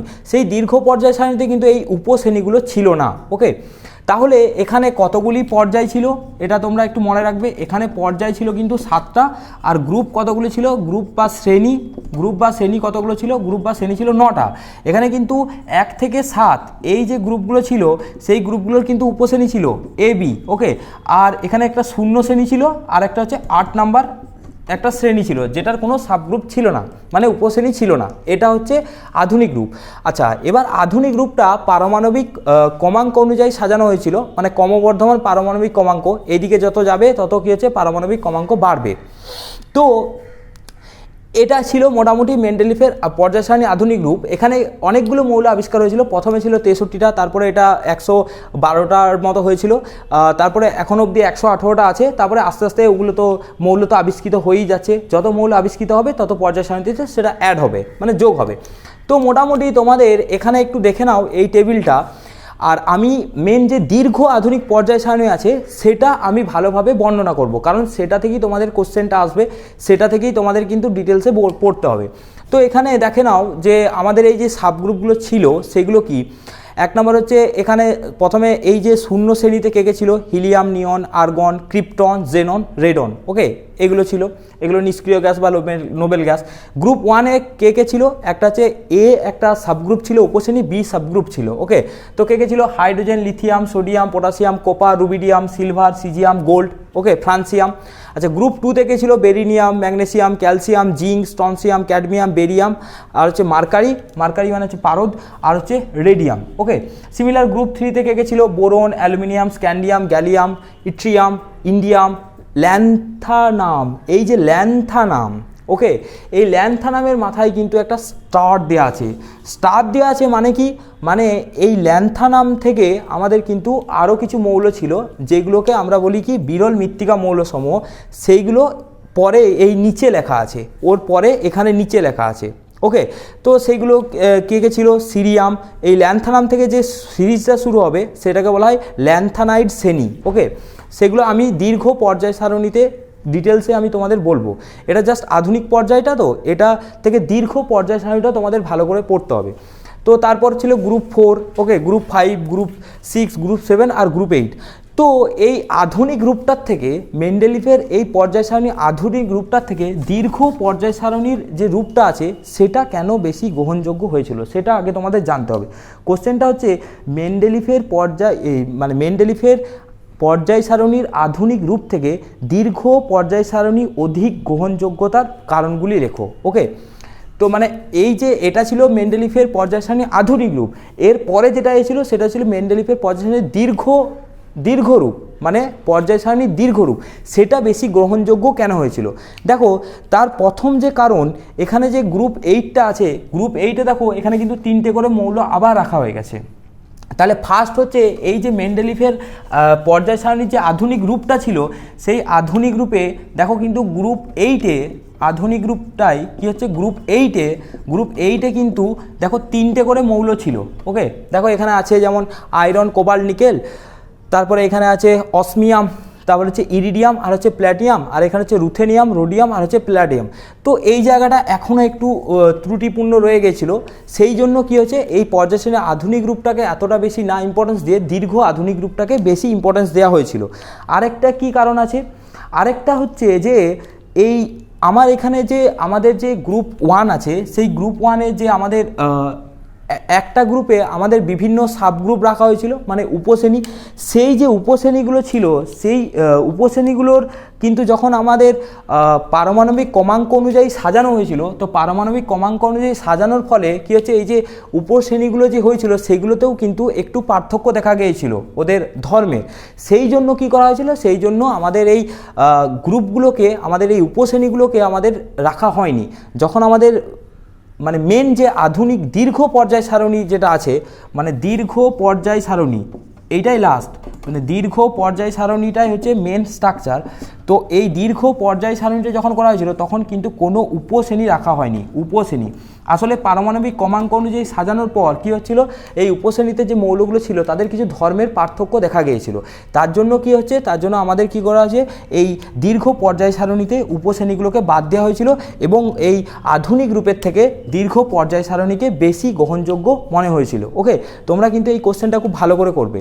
তো আমি এবার তোমাদের ডিটেলসে যাব, মানে মেন্ডেলিফের পর্যায় সারণীর দীর্ঘ রূপ, ওকে, বা দীর্ঘ পর্যায় সারণী। এটা পারলে তোমরা একটু জুম করে এটা এঁকে নেবে, ওকে, নাহলে বইয়ে পেয়ে যাবে। আরও একটা কারণ যেটা বলতে চাইছি, এখানে তো বিজ্ঞানী হেনরি মোসলে শুধু তো অ্যাটমিক নাম্বার, যেটাকে আমাদের অ্যাটমিক নাম্বারটাকে বেঙ্গলিতে বলে পারমাণবিক ক্রমাঙ্ক, ওকে, এটা দিয়ে করেছিলেন। তো তারপর একজন বিজ্ঞানী এসেছিলেন যিনি ছিলেন নিলস বোর, ওকে, তিনি কি করেছিলেন, তিনি এই পরমাণুগুলোর ইলেকট্রনীয় গঠন দিয়েছিলেন। ইলেকট্রনীয় গঠন, ওকে, ইলেকট্রনীয় গঠন মানে বুঝতে পারছো যে নিউক্লিয়াসে কতগুলো প্রোটন আছে, তারপর এই অরবিটগুলোতে কতগুলো করে ইলেকট্রন আছে, এইগুলো দেওয়ার পর তিনি কি করেছিলেন, এই যে আধুনিক রূপটা আছে পর্যায় সারণীর, সেখান থেকে দীর্ঘ আধুনিক পর্যায় সারণীতে এই ইলেকট্রনীয় গঠন অনুযায়ী তিনি মৌলগুলোকে সাজিয়েছিলেন। অবশ্যই পারমাণবিক ক্রমাঙ্ক ক্রমবর্ধমান অনুযায়ী ইলেকট্রনীয় গঠন অনুযায়ী সাজিয়েছিলেন এবং সাজিয়ে পর তিনি দীর্ঘ পর্যায় সারণীর রূপটা দিয়েছিলেন। তো প্রথমে আমরা দীর্ঘ পর্যায় সারণীর রূপটা দেখে নেব, তারপর সেই পর্যায় সারণী থেকে আমাদের কি কি পড়তে হবে সেটা আমি তোমাদেরকে ডিটেলসে বলবো, ওকে। তো দেখো, এটা হচ্ছে আমাদের modern periodic table of the elements long form, দীর্ঘ পর্যায় সারণী, ওকে, দীর্ঘ পর্যায় সারণী। এটা আগে দেখে নাও, তারপর তোমাদের পুরো ডিটেলসে আমি লিখে দেবো। এটাকে বলা হয় দীর্ঘ পর্যায় সারণী, ওকে। তো এবার দীর্ঘ পর্যায় সারণীতে দেখো, এই দিকে যেগুলো থাকে সেগুলো হচ্ছে পর্যায়, এই দিকে যেগুলো থাকবে সেগুলো হচ্ছে গ্রুপ। এগুলোর কিন্তু ইলেকট্রনীয় কনফিগারেশন বা ইলেকট্রনীয় গঠন বা স্ট্রাকচার কেমন হয় এবং ক্রমবর্ধমান পারমাণবিক ক্রমাঙ্ক অনুযায়ী সাজিয়ে এই টেবিলটা পাওয়া গেছে। তো এখানে 1 নাম্বার গ্রুপে কে কে আছে দেখো, 1 নাম্বার গ্রুপ বা 1 নাম্বার শ্রেণীকে আমরা এইভাবে বলতে পারি 1A। এটা মনে রাখবে, 1 নাম্বার গ্রুপকে বা 1 নাম্বার শ্রেণীকে আমরা এইভাবে বলতে পারি 1A, ওকে। তো 1A-তে কে কে আছে, hydrogen, lithium, sodium, potassium, rubidium, caesium আর হচ্ছে ফ্রান্সিয়াম, ওকে। গ্রুপ নাম্বার 2 বা এটাকে 2A বলতে পারো, ঠিক আছে, 2 নম্বর শ্রেণী বা এটাকে এরকমভাবে বলা যায় 2A, এটা মনে রাখবে। তো 2A বা 2 নাম্বার, এই যে এখানে এই যে লেখা আছে না 1 নাম্বার, এই যে লেখা আছে না 1 নাম্বার, এগুলো হচ্ছে গ্রুপস। এই যে 1 নাম্বার 2 নাম্বার দেখতে পাচ্ছ, এই দুইটাকে 2Aও বলে। তো এটাতে কে কে ছিল, বেরিয়াম, ম্যাগনেসিয়াম, ক্যালসিয়াম, স্ট্রংসিয়াম, ওকে। আচ্ছা, এটা বেরিলিয়াম, এটা হচ্ছে বেরিয়াম আর এটা হচ্ছে রেডিয়াম, ওকে। তারপরে গ্রুপ নাম্বার 3 এটা, গ্রুপ নাম্বার 4 এটা, 5 এটা, 6, 7, 8, 9, 10, 11, 12, ওকে, 9, 10, 11, 12। আর তারপরে আছে 13, 14, 15, 16, 17 আর এইটা হচ্ছে গ্রুপ 18, ওকে। এটা ছিল দীর্ঘ পর্যায় সারণী। তাহলে দীর্ঘ পর্যায় সারণীতে পর্যায় কতগুলো ছিল, পর্যায় ছিল হচ্ছে 7টি, ঠিক আছে। আর শ্রেণী কতগুলো ছিল, শ্রেণী ছিল 18টা। তো এই 18টাকে তোমরা 1, 2, 3, 4, 5, 6, 7, 8 এইভাবে তোমরা লিখতে পারো, ওকে। বা তোমরা এইভাবে লিখতে পারো, 1টাকে 1A বলা হয়, 2টাকে 2A বলা হয়, 3টাকে 3B, 4টাকে 4B, 5টাকে 5B, 6টাকে 6B, 7টাকে 7B, 8টাকে 8, 9কে 8, 10কে 8, তারপরে হচ্ছে আবার 11, 1B। এগুলো না লিখে তোমরা 1, 2 করেই মনে রাখবে, এটা তোমাদের বেশি সুবিধা হবে, ওকে। 1, 2, 3, 4, 5, 6 এইভাবে মনে রাখবে, তাহলে তোমাদের কিন্তু বেশি সুবিধা হবে। তো 18টা আছে। তো এই 18 নম্বরের যে শ্রেণীটা আছে সেখানে যেগুলো ছিল সেইগুলোই ছিল হচ্ছে নোবেল গ্যাস, ওকে। হাইড্রোজেন, তারপরে হচ্ছে নিয়ন, হিলিয়াম, নিয়ন, আর্গন, ক্রিপ্টন, জেনন, রেডন। ওকে, এইরকম ছিল।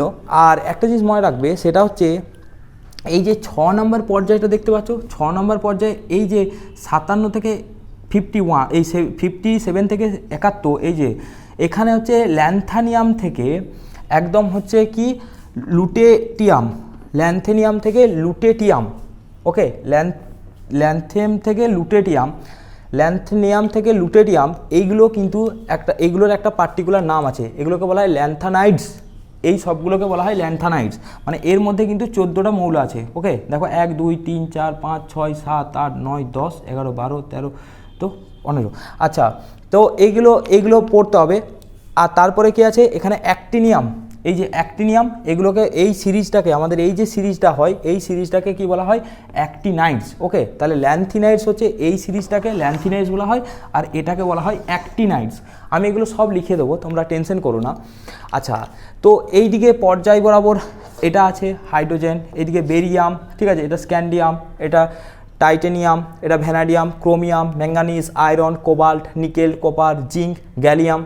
গ্যালিয়াম মানে এখানে boron, carbon, nitrogen, oxygen, fluorine, আর ওইদিকে হচ্ছে হিলিয়াম। ওকে, তো এখানে একটা তোমাদের জিনিস মনে রাখতে হবে, সেটা হচ্ছে এই যে মেটালগুলো আছে এগুলোকে বলা হয় কি? Alkali metals. মানে লিথিয়াম থেকে ফ্রান্সিয়াম, এগুলোকে বলা হয় অ্যালকালি মেটাল, অ্যালকালি। ওকে, অ্যালকালি এইগুলো। আচ্ছা, তারপর হচ্ছে বেরিলিয়াম থেকে এই যে রেডিয়াম আছে, এগুলোকে বলা হয় অ্যালকালি আর্থ মেটাল, এগুলোকে বলা হয় অ্যালকালি আর্থ মেটাল। এই যে এইগুলোকে বলা হয় অ্যালকালি মেটাল, আর এইগুলোকে বলা হয় অ্যালকালি আর্থ মেটাল। ওকে, আর এই যে জিনিসগুলো আছে, এই যে স্ক্যান্ডিয়াম, এগুলো, এই জায়গাগুলো, এগুলোর মধ্যে কিছু কিছু তোমাদের মনে রাখতে হবে। যেমন এখানের মধ্যে এইটা হচ্ছে ল্যান্থেনাইডস, মানে এখানে যে যে মৌলগুলো আছে সেগুলোকে ল্যান্থেনাইডস বলে। তারপরে যেগুলো আছে সেগুলোকে বলে অ্যাক্টিনাইডস। ওকে, অ্যাক্টিনাইডস। আর কিছু কিছু ট্রানজিশন এলিমেন্ট আছে, সেগুলো এখন তোমাদের লাগবে না। ওকে, অতটা এখন লাগবে না। তো মোটামুটি এইগুলো তোমরা মনে রাখবে। আর এইগুলো আছে হ্যালোজেন। ওকে, হ্যালোজেন। আর তারপরে এখানটা আছে নন মেটালস, এই যে অক্সিজেন, সালফার, সেলেনিয়াম, তারপর নাইট্রোজেন, ফসফরাস, কার্বন, এগুলো হচ্ছে নন মেটালস, মানে অধাতু। ওকে, এগুলো আমি সব লিখে দিচ্ছি তোমাদেরকে।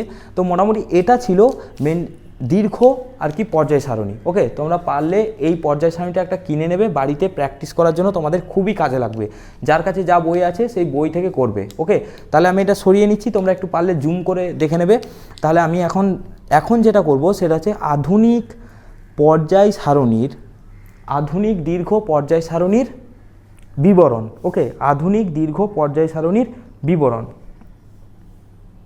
আবারও একটা জিনিস বলছি, আধুনিক দীর্ঘ পর্যায় সারণী বিবরণ, এই দীর্ঘ কথাটা থাকলেই তোমরা মাথায় মনে রাখবে এটাই 7টা পর্যায় আর 18টা শ্রেণী। আর শুধু যদি আধুনিক পর্যায় সারণী বলে, তাহলে 7টা 9টা, এটা কিন্তু খুব ভালো করে মনে রাখবে। ওকে, তো আমি মেনলি ডেসক্রাইব করবো কোনটা? আধুনিক দীর্ঘ পর্যায় সারণী। ওকে, তো দেখো তোমাদের কিন্তু এই 4টা মনে রাখতেই হবে। তো আধুনিক পর্যায় সারণীর বিবরণ, আমি এটা পর্যায় বরাবর বিবরণ করেছি। দেখো আধুনিক পর্যায় সারণীতে কতগুলো পর্যায় ছিল? 7টা। তো প্রথম পর্যায়ে কটা মৌল ছিল? 2টো। দ্বিতীয় পর্যায়ে কটা ছিল? 8টা। তৃতীয় পর্যায়ে 8টা। চতুর্থ পর্যায়ে 18, পঞ্চম পর্যায়ে 18, ষষ্ঠ পর্যায়ে 32, আর সপ্তম পর্যায়ে 32টা মৌল ছিল। ওকে, তো প্রথম মৌল মানে প্রথম পর্যায়ের প্রথম মৌলকে হাইড্রোজেন, আর শেষ মৌলকে হিলিয়াম। এই যে পর্যায়টা আছে, এই পর্যায়টাকে কি বলা হয়? অতি হ্রস্ব পর্যায়। কারণ এখানে 2টি মাত্র মৌল আছে, তার জন্য একে বলা হয় অতি হ্রস্ব পর্যায়। আচ্ছা, তাহলে প্রথম পর্যায়কে কি বলা হয়? অতি হ্রস্ব পর্যায়। প্রথম পর্যায়ের প্রথম মৌল কোনটা? হাইড্রোজেন। শেষ মৌল কোনটা? হিলিয়াম। প্রথম পর্যায়ে মৌলের সংখ্যা কত? 2টো। আচ্ছা, সিমিলার দ্বিতীয় পর্যায়ে মৌলের সংখ্যা কটা? 8টা। দ্বিতীয় পর্যায়ে প্রথম মৌলকে লিথিয়াম, শেষ মৌলকে নিয়ন। এটার নাম কি? প্রথম হ্রস্ব পর্যায়, মনে রাখবে। তাহলে দ্বিতীয় পর্যায়কে কি বলা হয়? প্রথম হ্রস্ব পর্যায়। সিমিলার তৃতীয় পর্যায়ে কটা মৌল ছিল? 8টা। এর প্রথম মৌলকে সোডিয়াম, শেষ মৌলকে আর্গন, এটাকে বলা হয় দ্বিতীয় হ্রস্ব পর্যায়। তাহলে এই 3 নাম্বারটাকে কি বলা হয়? 3 নাম্বার পর্যায়কে বলা হয় দ্বিতীয় হ্রস্ব পর্যায়। এবার চলে আসছি 4 নাম্বার পর্যায়ে। দেখো 4 নাম্বার পর্যায়ে কিন্তু 18টা মৌল আছে। ওকে, এটা শুরু হচ্ছে কোথা থেকে? পটাশিয়াম থেকে শুরু হচ্ছে ক্রিপ্টন অবধি। মানে প্রথম মৌল হচ্ছে পটাশিয়াম, শেষ মৌল হচ্ছে ক্রিপ্টন। এটাকে বলা হয় প্রথম দীর্ঘ পর্যায়। ওকে, প্রথম দীর্ঘ পর্যায়। আচ্ছা, তারপর হচ্ছে 5 নম্বর পর্যায়। 5 নম্বর পর্যায়ে কতগুলো মৌল আছে? 18টা। ওকে, শুরু কথা থেকে হচ্ছে রুবিডিয়াম থেকে জেনন অবধি। ওকে, এটাকে বলা হয় এটাকে বলা হয় প্রথম দ্বিতীয় দীর্ঘ পর্যায়। এটাকে দ্বিতীয় দীর্ঘ পর্যায় বলা হয়। এটাকে বলা হয় দ্বিতীয় দীর্ঘ পর্যায়। ওকে, এটাকে বলা হয় কি? দ্বিতীয় দীর্ঘ পর্যায়। ওকে, এটাকে প্রথম দীর্ঘ পর্যায় হচ্ছে ওপরটাকে, 4টাকে বলা হয়, আর 5টাকে বলা হয় কি? দ্বিতীয় দীর্ঘ পর্যায়। এটা লেখা ছিল না, এটা একটু লিখে নেবে। আচ্ছা, তারপর হচ্ছে 6 নম্বর পর্যায়। দেখো 6 নম্বর যে পর্যায়টা আছে, সেই 6 নম্বর পর্যায়ে কতগুলো মৌল আছে? 32টা। ওকে, শুরু হচ্ছে কোথা থেকে? সিজিয়াম থেকে, শেষ হচ্ছে কোথায়? রেডন। ওকে, শুরু হচ্ছে কোথা থেকে? শুরু হচ্ছে এটা রেডন, এটা রেডন। শুরু হচ্ছে সিজিয়াম থেকে আর শেষ হচ্ছে রেডম। এটাকে বলা হয় প্রথম অতি দীর্ঘ পর্যায়, কারণ এখানে 32টা মৌল আছে, তার জন্য একে বলা হয় প্রথম অতি দীর্ঘ পর্যায়। আচ্ছা, তারপরে হচ্ছে 7 নম্বর পর্যায়ে 32টা আছে। এটা শুরু হচ্ছে ফ্রান্সিয়াম থেকে আর শেষ হচ্ছে ওগেনেশনে। ওকে, এটাকে বলা হয় দ্বিতীয় অতি দীর্ঘ পর্যায়। ওকে, এটাকে বলা হয় দ্বিতীয় অতি দীর্ঘ পর্যায়। ওকে, ওটাকে বলা হয় দ্বিতীয় অতি দীর্ঘ পর্যায়। আমি অ্যাকচুয়ালি এখানে এই অতি দীর্ঘটাকে এটা কমা দিয়েছিলাম বলে, মানে সিমিলার বলে লিখেছিলাম। এটা হচ্ছে প্রথম অতি দীর্ঘ পর্যায়, এটা হচ্ছে দ্বিতীয় অতি দীর্ঘ পর্যায়। তাহলে প্রথম পর্যায়কে কি বলা হয়? অতি হ্রস্ব পর্যায়, কারণ এতে মৌলের সংখ্যা খুব কম, 2টি। দ্বিতীয়টাকে কি বলা হয়? প্রথম হ্রস্ব পর্যায়। তৃতীয়টাকে কি বলা হয়? দ্বিতীয় হ্রস্ব পর্যায়। চতুর্থটাকে কি বলা হয়? প্রথম দীর্ঘ পর্যায়। পঞ্চমটাকে কি বলা হয়? দ্বিতীয় দীর্ঘ পর্যায়। ষষ্ঠটাকে কি বলা হয়? প্রথম অতি দীর্ঘ পর্যায়। আর সপ্তম পর্যায়কে কি বলা হয়? দ্বিতীয় অতি দীর্ঘ পর্যায়। এটা কিন্তু তোমরা খুব ভালো করে টেবিলটা মনে রাখবে, এখান থেকে কিন্তু এমসিকিউ আসতে পারে, ডাইরেক্ট কোশ্চেনও আসতে পারে। ওকে, এটা গেল আমার পর্যায় বরাবর ক্লাসিফিকেশন। ওকে, পর্যায় বরাবর ক্লাসিফিকেশন। এবার আমরা করব কি? শ্রেণী বরাবর ক্লাসিফিকেশন। প্রথমে তোমরা এগুলো জাস্ট একটু মনে রাখবে, এগুলো খুবই ইম্পর্টেন্ট এইগুলো এমসিকিউ এর জন্য। ওকে, এটা খাতায় নোট করে ভালো করে প্র্যাকটিস করবে। এবার আমি বলছি এবার আমি শ্রেণীগত বৈশিষ্ট্যগুলো কিভাবে হচ্ছে সেটা আমি বলছি। তো আগে দেখো, তোমরা এইটা মনে রাখবে যে কোন গ্রুপগুলোকে কি বলে। গ্রুপ 1, 2 আর 13 থেকে 17 এগুলোকে বলা হয় আদর্শ মৌল বা প্রতিনিধি মৌল। ওকে, তারপর হচ্ছে গ্রুপ 3 থেকে 12 এগুলোকে বলা হয় সন্ধিগত মৌল। গ্রুপ 1কে বলে ক্ষার ধাতু, শুধুমাত্র হাইড্রোজেন বাদে। হাইড্রোজেনের পর্যায় সারণীতে অবস্থান নিয়ে এটা আমি একটা ডিসকাস করব একটু পরে, সেটা আমি ডিটেলসে বলবো। আচ্ছা, গ্রুপ 2 এটাকে বলে ক্ষারীয় মৃত্তিকা ধাতু। গ্রুপ 11 এটাকে বলে মুদ্রা ধাতু। গ্রুপ 16 সেটাকে বলে চ্যালকোজেন, কারণ এখান থেকে আকরিক উৎপাদন হয়। গ্রুপ 17 সেটা হচ্ছে হ্যালোজেন। আচ্ছা, গ্রুপ 18 এটা হচ্ছে নোবেল গ্যাস। ওকে, এগুলো তোমরা কিন্তু মনে রাখবে, এগুলো এমসিকিউ এর জন্য খুব কাজে লাগবে, এমসিকিউ পড়লে এখান থেকে পড়তে পারে। তো এবার আমি পুরো ডিটেলসে ডিসকাশন করব যে কি ব্যাপারটা কি অ্যাকচুয়ালি। ওকে, আচ্ছা, তো প্রথম দেখো ক্ষার ধাতু, তোমরা এটা মনে রাখবে। ওকে, 1 নাম্বার গ্রুপে যে মৌলগুলো আছে শুধুমাত্র হাইড্রোজেন বাদে সেটাকে না লিথিয়াম থেকে ফ্রান্সিয়াম পর্যন্ত, এই গ্রুপটা কিন্তু তোমরা মনে রাখবে পর্যায় সারণী থেকে। লিথিয়াম থেকে ফ্রান্সিয়াম পর্যন্ত এদের মৌলগুলোকে ক্ষার ধাতু বলা হয়। আচ্ছা, ক্ষার ধাতু কেন বলা হয়, মানে কারণটা কি?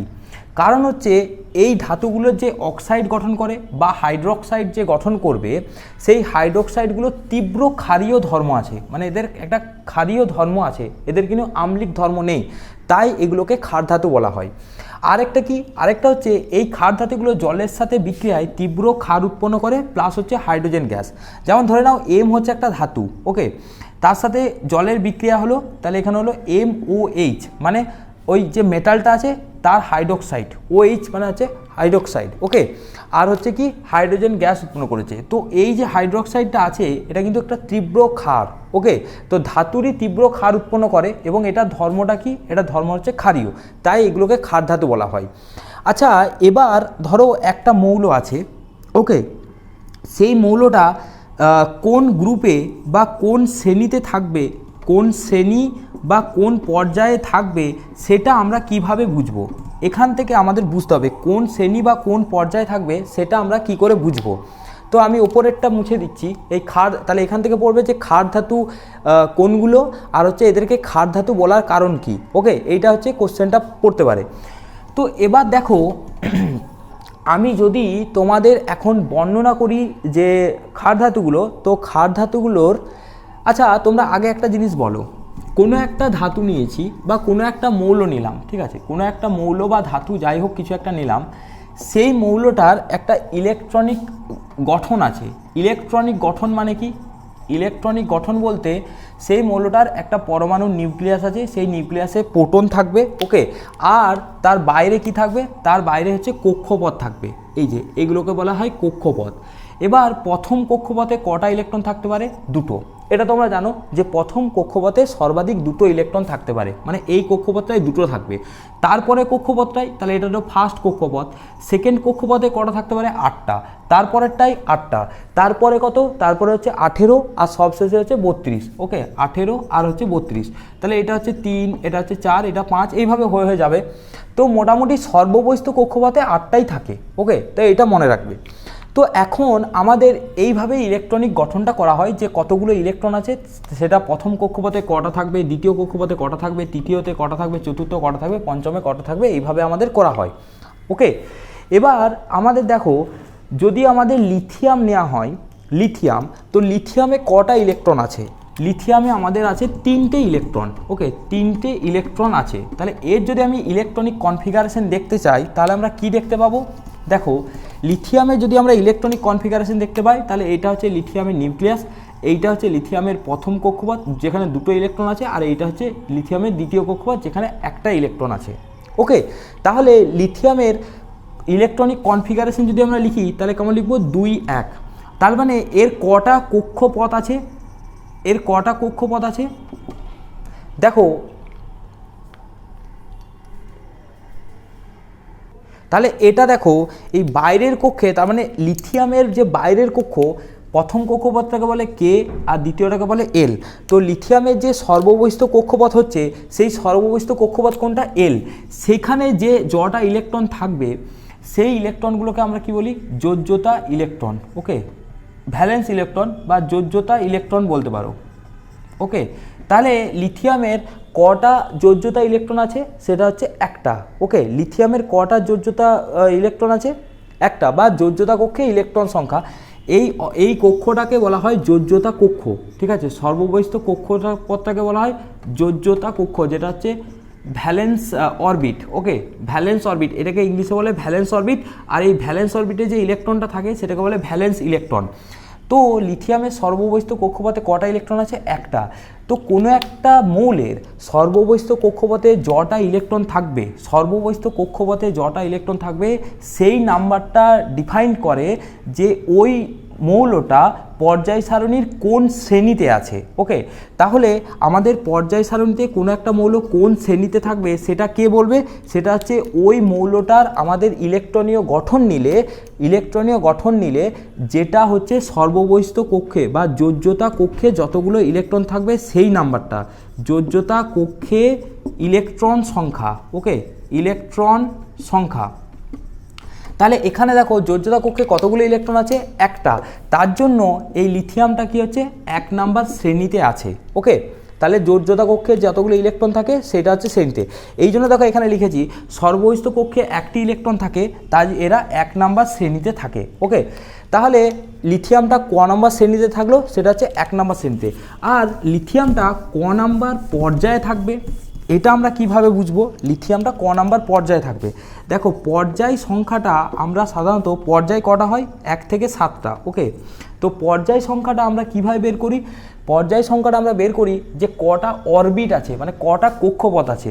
তার মানে হচ্ছে কক্ষপথের সংখ্যাটাই হচ্ছে তার পর্যায়ের সংখ্যা।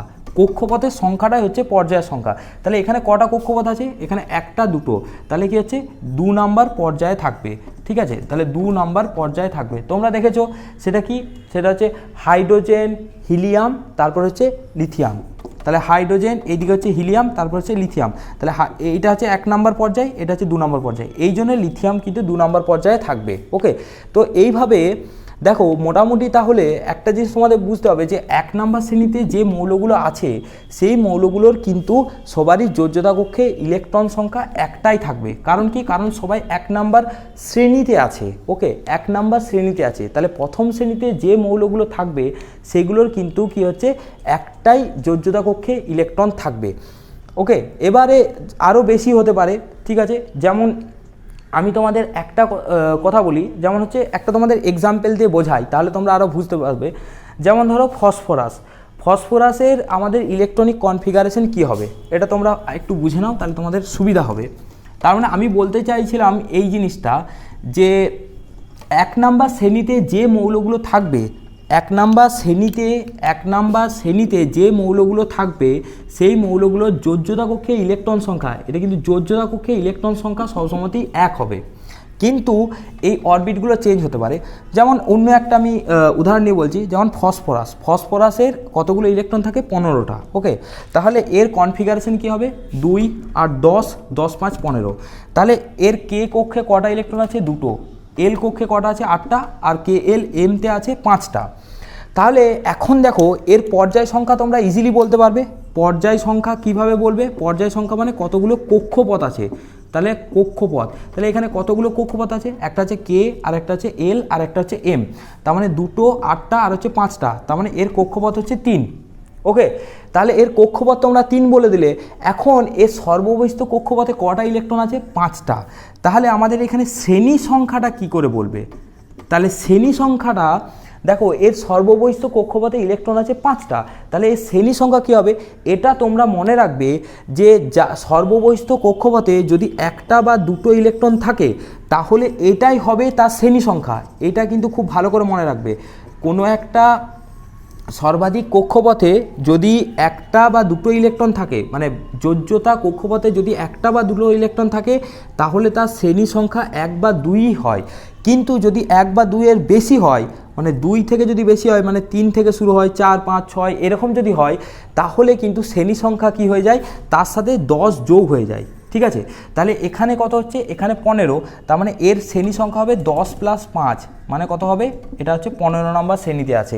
দেখে নাও, এটা তোমরা একটু বইটা মিলিয়ে দেখে নাও যে তোমাদের ফসফরাস দেখো 3 নাম্বার পর্যায়ে তোমাদের কিন্তু 15 নম্বর শ্রেণীতে আছে। ওকে, 3 নাম্বার পর্যায়ে কিন্তু 15 নম্বর শ্রেণীতে আছে।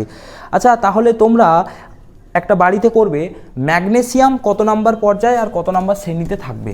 Magnesium Mg. ওকে, এমজি কত নাম্বার পর্যায়ে আর কত নাম্বার শ্রেণীতে থাকবে? ম্যাগনেসিয়ামের কত? ম্যাগনেসিয়ামের পারমাণবিক ক্রমাঙ্ক বা ইলেকট্রন সংখ্যা হচ্ছে 12টা। তাহলে 12টা, এর কে সেলে থাকবে 2টো, এল সেলে 8টা, 2 আর 10, আর এম এ থাকবে কটা? কে এল এম, এম এ থাকবে 2টো। তাহলে এর তোমার শ্রেণী সংখ্যা কত আর এর পর্যায় সংখ্যা কত, এটা তোমরা করবে বাড়িতে। ওকে, এটা তোমরা কিন্তু বাড়িতে করে দেখবে কি হচ্ছে। আচ্ছা, তো এবার দেখো হ্যালোজেন। আচ্ছা, হ্যালোজেন কোন মৌলগুলোকে বলে? 17 নম্বর গ্রুপে যে মৌলগুলো আছে সেগুলোকে হ্যালোজেন বলে। ফ্লুরিন থেকে অ্যাস্টাটিন পর্যন্ত যে মৌলগুলো সেগুলোকে বলে হ্যালোজেন। ওকে, এখানে তোমরা দেখতে পাচ্ছ এই যে হ্যালোজেন মৌল, এই যে। তো এদের যোজ্যতা কক্ষে ইলেকট্রন সংখ্যা কত? 7। দেখো, যোজ্যতা কক্ষে ইলেকট্রন সংখ্যা যদি 2 এর বেশি হয় তাহলে কি হয়? তাহলে ওর সাথে 10 যোগ হয়। কি জানার জন্য? তার শ্রেণী নাম্বার জানার জন্য। তাহলে 10 + 7 মানে 17, এই জন্য 17 নম্বর শ্রেণীতে হ্যালোজেন মৌলগুলো আছে। আচ্ছা, মৌলগুলো কি হয়? মৌলগুলো দ্বারা উৎপন্ন লবণগুলো সমুদ্রের জলে দ্রবীভূত অবস্থায় পাওয়া যায় বলে এই মৌলগুলোকে হ্যালোজেন মৌল বলে। মানে এগুলোকে কেন হ্যালোজেন মৌল বলে?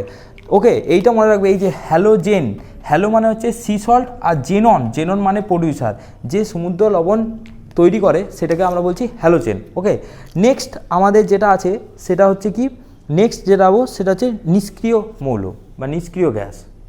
তো এবার দেখো নোবেল গ্যাস কোনগুলো? নোবেল গ্যাস হচ্ছে 18 নম্বর শ্রেণীতে যে মৌলগুলো থাকে সেগুলোকে বলে নোবেল গ্যাস। ওকে, আচ্ছা, এদের শুরু কথা থেকে হিলিয়াম থেকে শেষ কোথায়? রেডন। এটা তোমরা কিন্তু ওই পিরিয়ডিক টেবিলটা যে আছে সেটা কিন্তু ভালো করে দেখবে। আচ্ছা, এটা জিনিস মনে রাখবে, হিলিয়ামের বাইরের কক্ষে দুটি ইলেকট্রন আছে। ওকে, হিলিয়ামের বাইরের কক্ষে দুটি ইলেকট্রন আছে। বাকি যে আমাদের 18 নম্বর শ্রেণীতে যে মৌলগুলো আছে বা নোবেল গ্যাসগুলো আছে, সেগুলো সবারই কিন্তু 8টা করে ইলেকট্রন আছে। তো এদের নাম নোবেল গ্যাস হওয়ার কারণটা কি, বা এদের নোবেল গ্যাস বলা হয় কেন?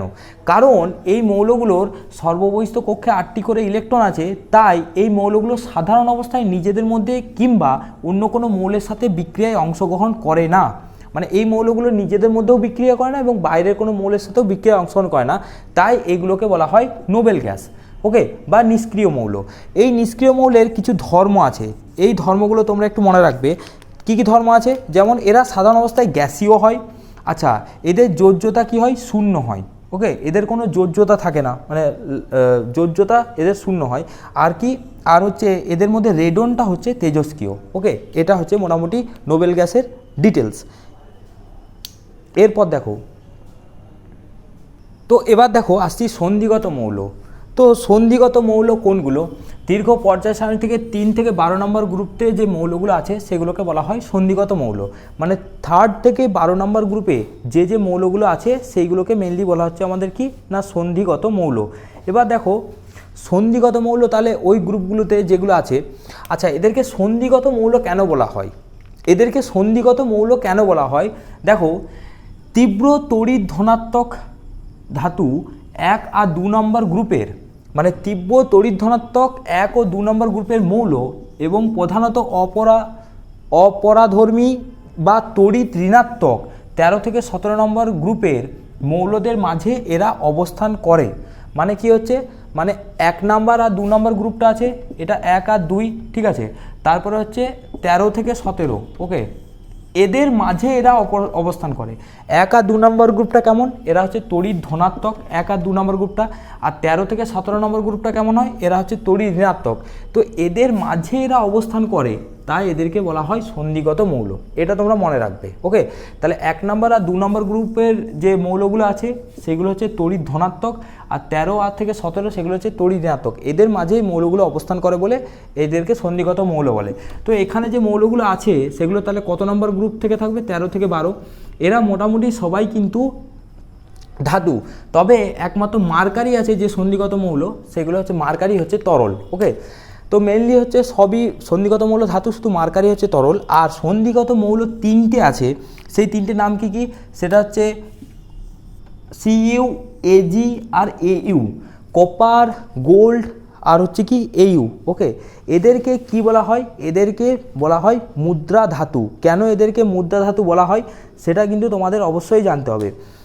দেখো, এই যে আমাদের ধাতুগুলো আছে, মানে কপার, সিলভার আর গোল্ড, Au, Ag আর Cu, এগুলো থেকে কি হয়? প্রাচীনকালে মুদ্রা তৈরি করা হতো।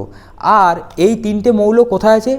Group number 11তে। ওকে, তাহলে গ্রুপ নাম্বার 11তে 3টি মৌল আছে, একটা হচ্ছে কপার, একটা হচ্ছে সিলভার আর একটা হচ্ছে গোল্ড। কপার, সিলভার, গোল্ড, এই 3টেকে মুদ্রা ধাতু বলা হয় গ্রুপ 11তে। আর এরা কিন্তু এরা কিন্তু হচ্ছে সন্ধিগত মৌলও বলা হয়। ওকে, এদেরকে মুদ্রাগত ধাতু বা সন্ধিগত মৌলও বলতে পারো। তো এদেরকে মুদ্রা ধাতু কেন বলে? এদেরকে মুদ্রা ধাতু বলে কারণ প্রাচীনকাল থেকে এদেরকে মুদ্রা তৈরি করতে ব্যবহার করা হয়। আচ্ছা, one of the most important, সন্ধিগত মৌলের 3টি বৈশিষ্ট্য লেখো। এটা কিন্তু পরীক্ষায় পড়ে, সন্ধিগত মৌলের 3টি বৈশিষ্ট্য লেখো। প্রথমত হচ্ছে, ফার্স্ট বৈশিষ্ট্য হচ্ছে মৌলগুলো স্থায়ী জটিল যৌগ গঠন করতে পারে না। মানে এরা কিন্তু স্থায়ী কোনো জটিল যৌগ গঠন করতে পারে না। সেকেন্ড কি না, সন্ধিগত মৌলগুলি দ্বারা গঠিত যৌগগুলি সাধারণত রঙিন হয়। মানে সন্ধিগত মৌল থেকে যে যৌগগুলো গঠিত হয় সেগুলো কিন্তু রঙিন হয়। আর 3 নম্বর কি? 3 নম্বর দেখতে পাচ্ছ যে মার্কারি ছাড়া যে সন্ধিগত মৌলগুলো আছে সেগুলো সবই কঠিন, তো তার জন্য সবই ধাতু আর কি। তো তার জন্য কি হয়? এরা একাধিক যোজ্যতা প্রদর্শন করে। ওকে, তাহলে সন্ধিগত মৌলের এইগুলো হচ্ছে বৈশিষ্ট্য। এই 3টে বৈশিষ্ট্য কিন্তু খুব ভালো করে তোমরা করে রাখবে। আর সন্ধিগত মৌলের কি কি আছে সেগুলো কিন্তু তোমরা অবশ্যই করে রাখবে। যেমন হচ্ছে 4র্থ পর্যায়ে স্ক্যান্ডিয়াম থেকে কপার পর্যন্ত, 5ম পর্যায়ে কোথায় ইট্রিয়াম থেকে সিলভার পর্যন্ত। ওকে, 6ষ্ঠ পর্যায়ে ল্যান্থানাম থেকে হ্যাপনিয়াম পর্যন্ত। ওকে, এইগুলো মোটামুটি সন্ধিগত মৌল। এই মৌলগুলো তোমরা কিন্তু অবশ্যই দেখে রাখবে তোমাদের যে পর্যায় সারণী আছে সেই পর্যায় সারণী থেকে। তবে একটা জিনিস তোমাদের বলে রাখি, জিঙ্ক, ক্যাডমিয়াম আর মার্কারি, এই যে মার্কারি আছে, মার্কারি কিন্তু তরল একটা সন্ধিগত মৌল। ওকে, নেক্সট তাহলে দেখো, আচ্ছা তোমাদের একটা কথা বলি, সেটা হচ্ছে সেতু মৌল। দেখো সেতু কী কাজে ইউজ করা হয়? সেতু মেনলি রাস্তার এপার থেকে, মানে ধরো একটা নদী যাচ্ছে, ঠিক আছে, এটা নদী যাচ্ছে, তো নদীর এপার থেকে ওপারে যাওয়ার জন্য আমাদের একটা সেতু লাগে। তো আমাদের পর্যায় সারণী গ্রুপ 1 আছে আর গ্রুপ 17 আছে। 17-এর পর কে আছে? গ্রুপ 18। ওকে, তো এই 17 নম্বর গ্রুপের যে মৌলগুলো আছে সেগুলো হচ্ছে তীব্র তড়িৎ ঋণাত্মক, আর 1 নম্বরে যেগুলো আছে সেগুলো হচ্ছে তীব্র তড়িৎ ধনাত্মক। তো এই 17 নম্বর তীব্র তড়িৎ ঋণাত্মক আর 1 নম্বর হচ্ছে তীব্র তড়িৎ ধনাত্মক, এদের মাঝে দেখো এই 18 নম্বরটা একটা সেতু হিসাবে কাজ করছে। মানে তোমরা যদি এইটাকে 17 ধরো আর এটাকে যদি 18 ধরো আর এটাকে যদি 1 ধরো, তাহলে দেখো এই 18 নম্বর শ্রেণীতে যে মৌলগুলো আছে, মানে যেগুলো নিষ্ক্রিয় মৌলগুলো আছে, সেগুলো দেখো একটা সেতু হিসাবে কাজ করছে। তার জন্য এই নিষ্ক্রিয় মৌল 18 নম্বর শ্রেণীতে যে নিষ্ক্রিয় মৌলগুলো আছে সেগুলোকে কিন্তু সেতু মৌল বলা হয়। ওকে, আচ্ছা এবার দেখো আমাদের যে পর্যায় সারণী আছে সেই পর্যায় সারণী 1 আর 2 নম্বর শ্রেণীতে যে মৌলগুলো আছে তাদেরকে বলে হালকা ধাতু। 3 নম্বর থেকে 12 নম্বর যে মৌলগুলো থাকবে, 3 নম্বর থেকে 12 নম্বর শ্রেণীতে যে মৌলগুলো থাকবে তাদেরকে বলে ভারী ধাতু, আর 13 থেকে 17 যেগুলো থাকবে সেগুলোকে বলা হয় কি? হালকা ধাতু। ওকে, আচ্ছা এরপর যেটা বলবো সেটা হচ্ছে ক্ষারীয় মৃত্তিকা ধাতু। এরপর যেটা আমি বলছি সেটা হচ্ছে ক্ষারকীয় মৃত্তিকা ধাতু। দেখো এরা কোথায় থাকে? এরা 2 নম্বর শ্রেণীতে থাকে। শুরু হয় কোথা থেকে? বেরিলিয়াম থেকে শুরু হয়, শেষ হয় রেডিয়ামে। ওকে, বেরিলিয়াম থেকে শুরু হয় কোথায়? শেষ হয় রেডিয়ামে। আচ্ছা এদের ক্ষারকীয় ধাতুর বলার কারণটা কি? কারণ এদের অক্সাইড হিসাবে প্রচুর পরিমাণে ভূত্বকে পাওয়া যায়, মানে এদের অক্সাইডগুলো প্রচুর পরিমাণে ভূত্বকে পাওয়া যায় এবং এদের অক্সাইডগুলো ক্ষারীয় হয় বলে এদের ক্ষারকীয় মৃত্তিকা ধাতু বলে। ওকে, এটা হচ্ছে এর উত্তর। এখানে যেমন একটা এক্সাম্পল দিয়েছি, MO plus H2O। Okay, MO plus H2O equal to কত হয়? MOH তার হোল 2। এটা হচ্ছে একটা এক্সাম্পল। আচ্ছা এবার এই ক্ষারকীয় ধাতুর কিছু বৈশিষ্ট্য আছে। কি কি বৈশিষ্ট্য? 1 নম্বর বৈশিষ্ট্য, যেমন যোজ্যতা কক্ষে 2টি ইলেকট্রন থাকে। ওকে, ক্ষারকীয় যে মৃত্তিকা ধাতুগুলো আছে তাদের যোজ্যতা কক্ষে 2টি ইলেকট্রন থাকে। 2 নম্বর কি? অধিক সক্রিয়তার জন্য প্রকৃতিতে মুক্ত অবস্থায় পাওয়া যায় না, মানে এরা বেশি সক্রিয় বলে এদের প্রকৃতিতে কিন্তু মুক্ত অবস্থায় পাওয়া যায় না। 3 নম্বর কি? ক্ষারকীয় ধাতুগুলি তীব্র বিজারক, মানে এরা কিন্তু খুবই তীব্র একটা বিজারক পদার্থ। ওকে, নেক্সট আমি যেগুলো বলবো সেটা হচ্ছে ইউরেনিয়াম মৌল। আচ্ছা এরপর দেখো সেটা হচ্ছে ইউরেনিয়ামতর মৌল। ওকে, এই মৌল কোনগুলো? দেখো 7ম পর্যায়ে আমাদের ইউরেনিয়াম পরবর্তী যে মৌলটা আছে সেটা কি? ইউরেনিয়াম পরের মৌলটা আছে নেপচুনিয়াম। এই নেপচুনিয়াম থেকে লরেন্সিয়াম পর্যন্ত, নেপচুনিয়াম থেকে লরেন্সিয়াম পর্যন্ত এই মৌলটিকে, এই 11টি মৌলকে কি বলা হয়? ইউরেনিয়ামোত্তর মৌল। ওকে, তাহলে ইউরেনিয়ামোত্তর মৌল কতগুলো আছে? সেটা হচ্ছে 11টা। ওকে, 11টি মৌল আছে। কোন পর্যায়ে আছে? 7ম পর্যায়ে। কোথা থেকে? সেটা হচ্ছে নেপচুনিয়াম থেকে লরেন্সিয়াম পর্যন্ত। ওকে, এটা তোমরা মনে রাখবে। আচ্ছা এই মৌলগুলোর বৈশিষ্ট্য কি? বৈশিষ্ট্য হচ্ছে 1 নম্বর হচ্ছে এই মৌলগুলোকে অটোমেটিক তৈরি করা যায় না, এটাকে কৃত্রিম উপায়ে তৈরি করতে হয়। সেটা হচ্ছে নিউক্লিয়ার রিঅ্যাক্টর, একটা প্রসেস আছে, সেই নিউক্লিয়ার রিঅ্যাক্টরে কৃত্রিম উপায়ে মৌলগুলোকে তৈরি করা হয়। এটা 1 নম্বর। সেকেন্ড হচ্ছে কি না, প্রকৃতিতে নেপচুনিয়াম এবং প্লুটোনিয়াম পাওয়া যায়, বাকিগুলো খুব একটা ভালো পাওয়া যায় না, প্রকৃতিতে, মানে প্রকৃতিতে কোনগুলো পাওয়া যায়? নেপচুনিয়াম আর প্লুটোনিয়াম পাওয়া যায়। আর 3 নম্বর কি? মৌলগুলো তেজস্ক্রিয় টাইপের হয়, মানে তেজস্ক্রিয় প্রকৃতির হয়। এরপর এখান থেকে দুটো জিনিস পড়াবো, আরেকটা হচ্ছে সেটা হচ্ছে বিরল মৃত্তিকা মৌল আর হচ্ছে অ্যাক্টিনাইডস। ওকে, বিরল মৃত্তিকা মৌল আর হচ্ছে অ্যাক্টিনাইডস। বিরল মৃত্তিকা মৌলকে ল্যান্থানাইডসও বলে। তো এবার দেখো বিরল মৃত্তিকা মৌল, যেটাকে আমরা বলি ল্যান্থানাইডস। তোমরা দেখেছো পর্যায় সারণীর, দেখবে নিচে দিকে এরকম দুটো পর্যায় ছিল, নিচে দিকে এরকম দুটো পর্যায় ছিল। ওকে, যেখানে যেটা ছিল কোন গ্রুপে? একটা ছিল ষষ্ঠ গ্রুপে আর একটা ছিল ষষ্ঠ পর্যায়ে, এটা 6 নম্বর পর্যায়ে, আর এটা ছিল 7 নম্বর পর্যায়ে। তো এই 6 নম্বর পর্যায়ে দেখবে ল্যান্থানামের পর বাকি এখানে কি হচ্ছে? এখানে 14টা মৌল আছে। ওকে, কোথা থেকে শুরু হচ্ছে? সেটা হচ্ছে সেরিয়াম থেকে শুরু হচ্ছে কতদূর পর্যন্ত? লুটেটিয়াম অবধি, এলিউ পর্যন্ত। এই মৌলগুলোর কি হচ্ছে? ভৌত ও রাসায়নিক ধর্মের সদৃশ্য দেখা গিয়েছিল। ওকে, তো এই ভৌত রাসায়নিক সদৃশ্য দেখা যাওয়ার জন্য এই 14টি মৌলকে কী হচ্ছে? পর্যায় সারণীর তলে আলাদাভাবে রাখা হয়েছিল এই ওপরের 14টা মৌলকে, এইগুলোকেই বলা হচ্ছে বিরল মৃত্তিকা মৌল বা ল্যান্থানাইডস। এদেরকে বিরল মৃত্তিকা মৌল কেন বলা হচ্ছে? কারণ এদের প্রকৃতিতে খুব কম পরিমাণে পাওয়া যায়, তার জন্য এদেরকে বলে বিরল মৃত্তিকা মৌল। আর এর পরে নিচে যে সারিটা আছে সেই সারিটা শুরু কথা হয়, সেই সারিটা শুরু হচ্ছে অ্যাক্টিনিয়াম পরে, মানে থোরিয়াম থেকে লরেন্সিয়াম পর্যন্ত। ওকে, থোরিয়াম থেকে লরেন্সিয়াম পর্যন্ত, এখানে শুরু হচ্ছে থোরিয়াম থেকে লরেন্সিয়াম। ওকে, অ্যাক্টানাইডস এর আগে অ্যাক্টানাইডস আছে, আর এটা কত পর্যায়ে? এটা হচ্ছে সপ্তম পর্যায়ে। ওকে, তো সপ্তম পর্যায়ে এইটা মনে রাখবে, সপ্তম পর্যায়ে থোরিয়াম থেকে লরেন্সিয়াম পর্যন্ত যে 14টি মৌল আছে, সেই 14টি মৌলের ভৌত রাসায়নিক ধর্ম একই, এবং ওদেরকে এই 14টি মৌলকে পর্যায় সারণীর তলদেশে আলাদা করে পৃথকভাবে স্থান রাখা হয়েছে। এই 14টি মৌলকে একসাথে কি বলা হয়? অ্যাক্টিনাইডস মৌল। ওকে, অ্যাক্টিনাইডস এটাকে বলা হয় অ্যাক্টিনাইডস।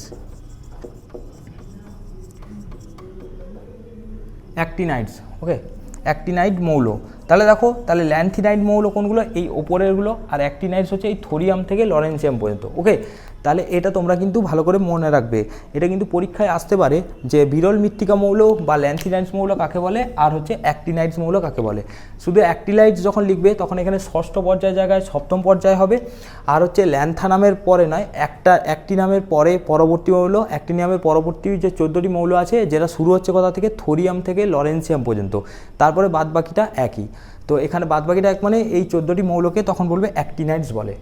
ওকে, নেক্সট আরেকটা কোশ্চেন আছে, সেটা আমি বলবো।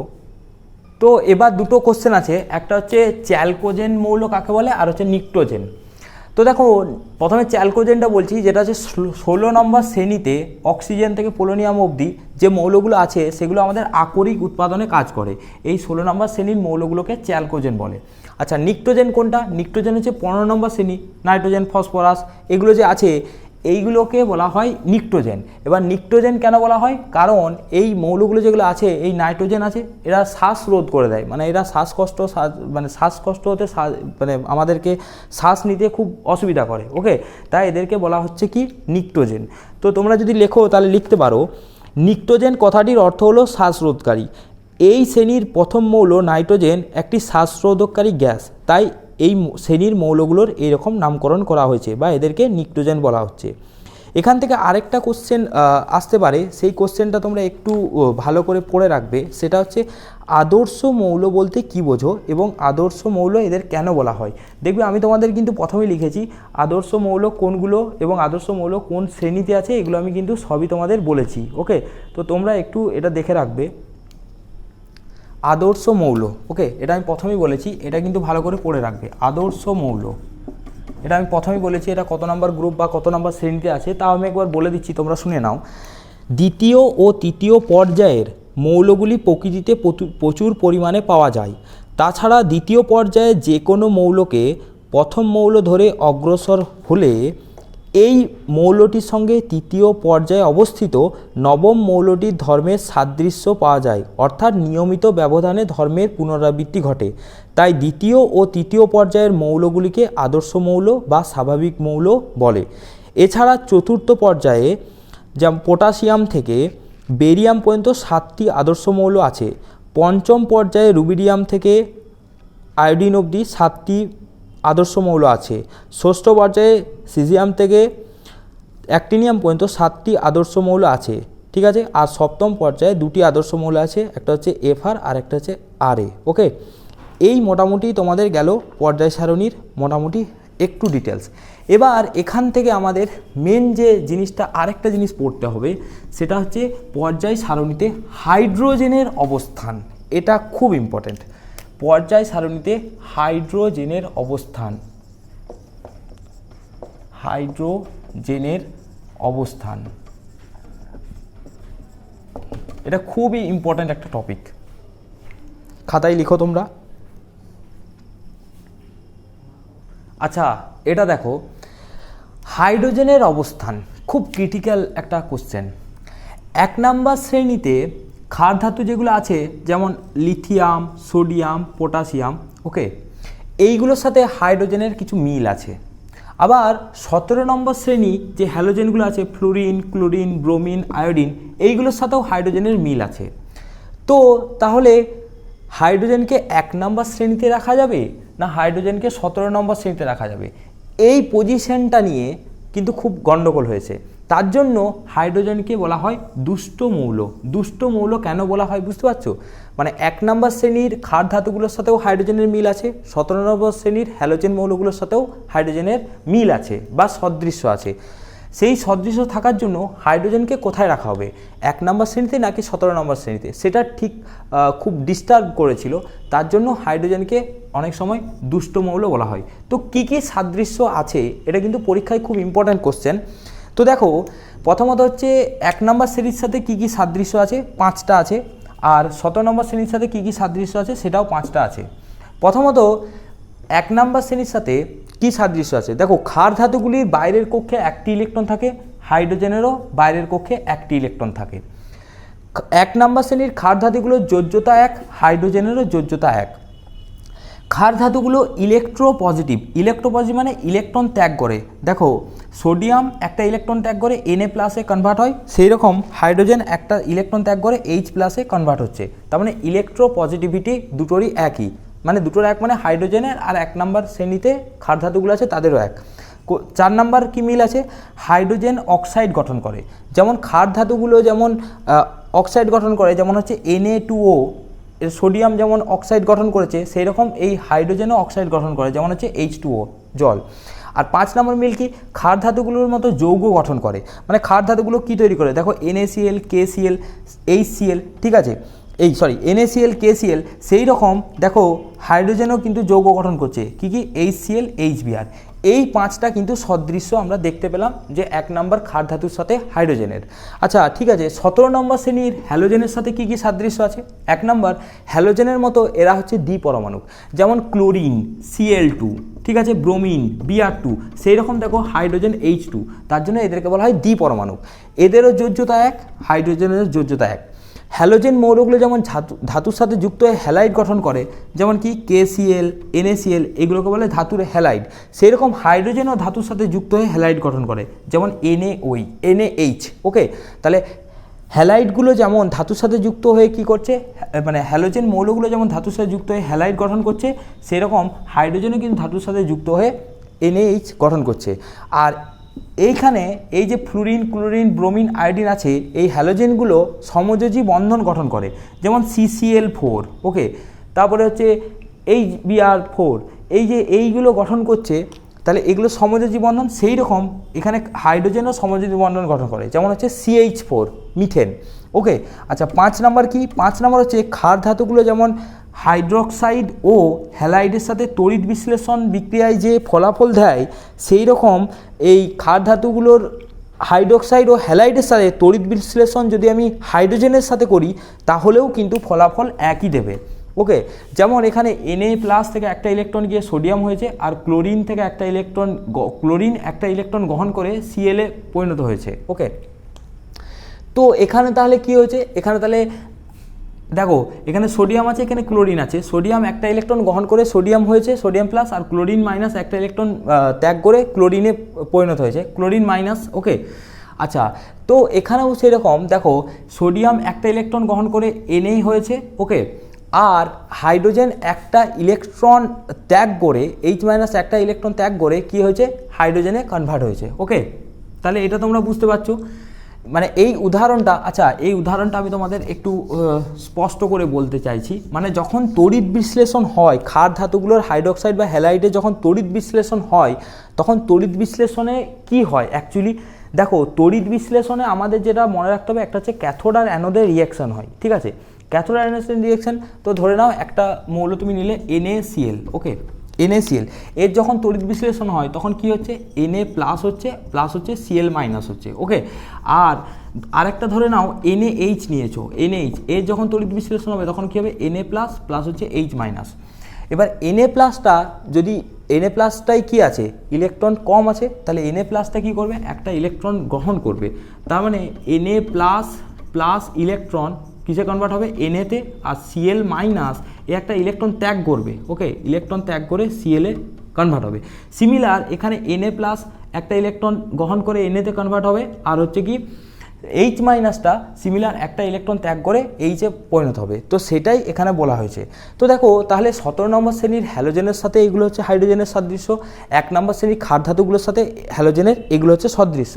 আচ্ছা, তাহলে এদের মধ্যে বৈসাদৃশ্য কী কী আছে এটা কিন্তু একটু মনে রাখবে। এদের মধ্যে বৈসাদৃশ্য কী কী আছে সেই বৈসাদৃশ্যগুলো একটু দেখে নাও, তারপর আমি বলছি যে হাইড্রোজেনকে কোথায় রাখা হয়েছে, মানে কোন শ্রেণীতে রাখা হয়েছে। তো দেখো এখানে 1 নম্বর শ্রেণী ক্ষার ধাতুগুলোর সাথে হাইড্রোজেনের বৈসাদৃশ্য কী কী আছে। বৈসাদৃশ্য হচ্ছে দেখো এই সোডিয়াম, পটাশিয়াম এরা সবই ধাতু, কিন্তু হাইড্রোজেন হচ্ছে 1 নম্বর হচ্ছে অধাতু। তারপরে এরা সবই হচ্ছে এক পরমাণুক, হাইড্রোজেন হচ্ছে দ্বিপরমাণুক। এরা সবাই হচ্ছে কঠিন, কিন্তু হাইড্রোজেন হচ্ছে গ্যাসীয়। এটা হচ্ছে এদের মধ্যে বৈসাদৃশ্য। 17 নম্বর শ্রেণীর মধ্যে বৈসাদৃশ্য কি, এরা হচ্ছে তড়িৎ মানে এরা 17 নম্বর শ্রেণীতে যেগুলো আছে এরা সবাই হচ্ছে তড়িৎ ঋণাত্মক। ওকে, তড়িৎ ঋণাত্মক। আর এখানে হাইড্রোজেন কিন্তু তড়িৎ ধনাত্মক, আর এরা সবই হচ্ছে জারক দ্রব্য, আর হাইড্রোজেন হচ্ছে বিজারক দ্রব্য। এই বৈসাদৃশ্যগুলো 1 নম্বর শ্রেণীর সাথে 17 নম্বর শ্রেণীতে আছে। ওকে, তাহলে হাইড্রোজেনের সাথে 1 নম্বর শ্রেণীর বৈসাদৃশ্য, 17 নম্বর শ্রেণীর বৈসাদৃশ্য দেখলাম। তো তাহলে মোটামুটি 1 নম্বর শ্রেণীর আর 17 নম্বর শ্রেণী কোন শ্রেণীতে হাইড্রোজেনকে স্থান দেওয়া হয়েছে। তো অনেক কিছু এক্সপেরিমেন্ট করে আর অনেক ভাবনা চিন্তা করে হাইড্রোজেনকে 1 নম্বর শ্রেণীতেই আর কি স্থান দেওয়া হয়েছে। কেন? কারণ হাইড্রোজেনের হচ্ছে পারমাণবিক সংখ্যা হচ্ছে 1। হাইড্রোজেনের পারমাণবিক ক্রমাঙ্ক মানে যেটাকে বলছি অ্যাটমিক নাম্বার। অ্যাটমিক নাম্বার মানে হচ্ছে পারমাণবিক সংখ্যা বা পারমাণবিক ক্রমাঙ্ক। পারমাণবিক ক্রমাঙ্ক হচ্ছে কত? 1। সেই জন্য হাইড্রোজেনকে কোথায় স্থান দেওয়া হয়েছে? 1 নম্বর শ্রেণীতে। 1 নম্বর শ্রেণীতে বা প্রথম শ্রেণীতে হাইড্রোজেনকে স্থান দেওয়া হয়েছে। কারণ একটাই কারণ, সেটা হচ্ছে হাইড্রোজেনের অ্যাটমিক নাম্বার বা পারমাণবিক সংখ্যা হচ্ছে 1। ঠিক আছে, এটা হলো হাইড্রোজেনের পর্যায় সারণীতে অবস্থান। তো এখান থেকে আমি তোমাদের একটা কোশ্চেন লিখিয়ে দিতে চাই, সেটা তোমরা একটু লিখে নেবে। আচ্ছা, এখান থেকে কতগুলো কোশ্চেন আমি বলছি, সেটা হচ্ছে পর্যায় সারণীর পর্যায় ও শ্রেণীর মধ্যে 3টি পার্থক্য লেখো। ওকে, ক্ষার ধাতু হ্যালোজেনগুলোর মধ্যে কিছু পার্থক্য লেখো।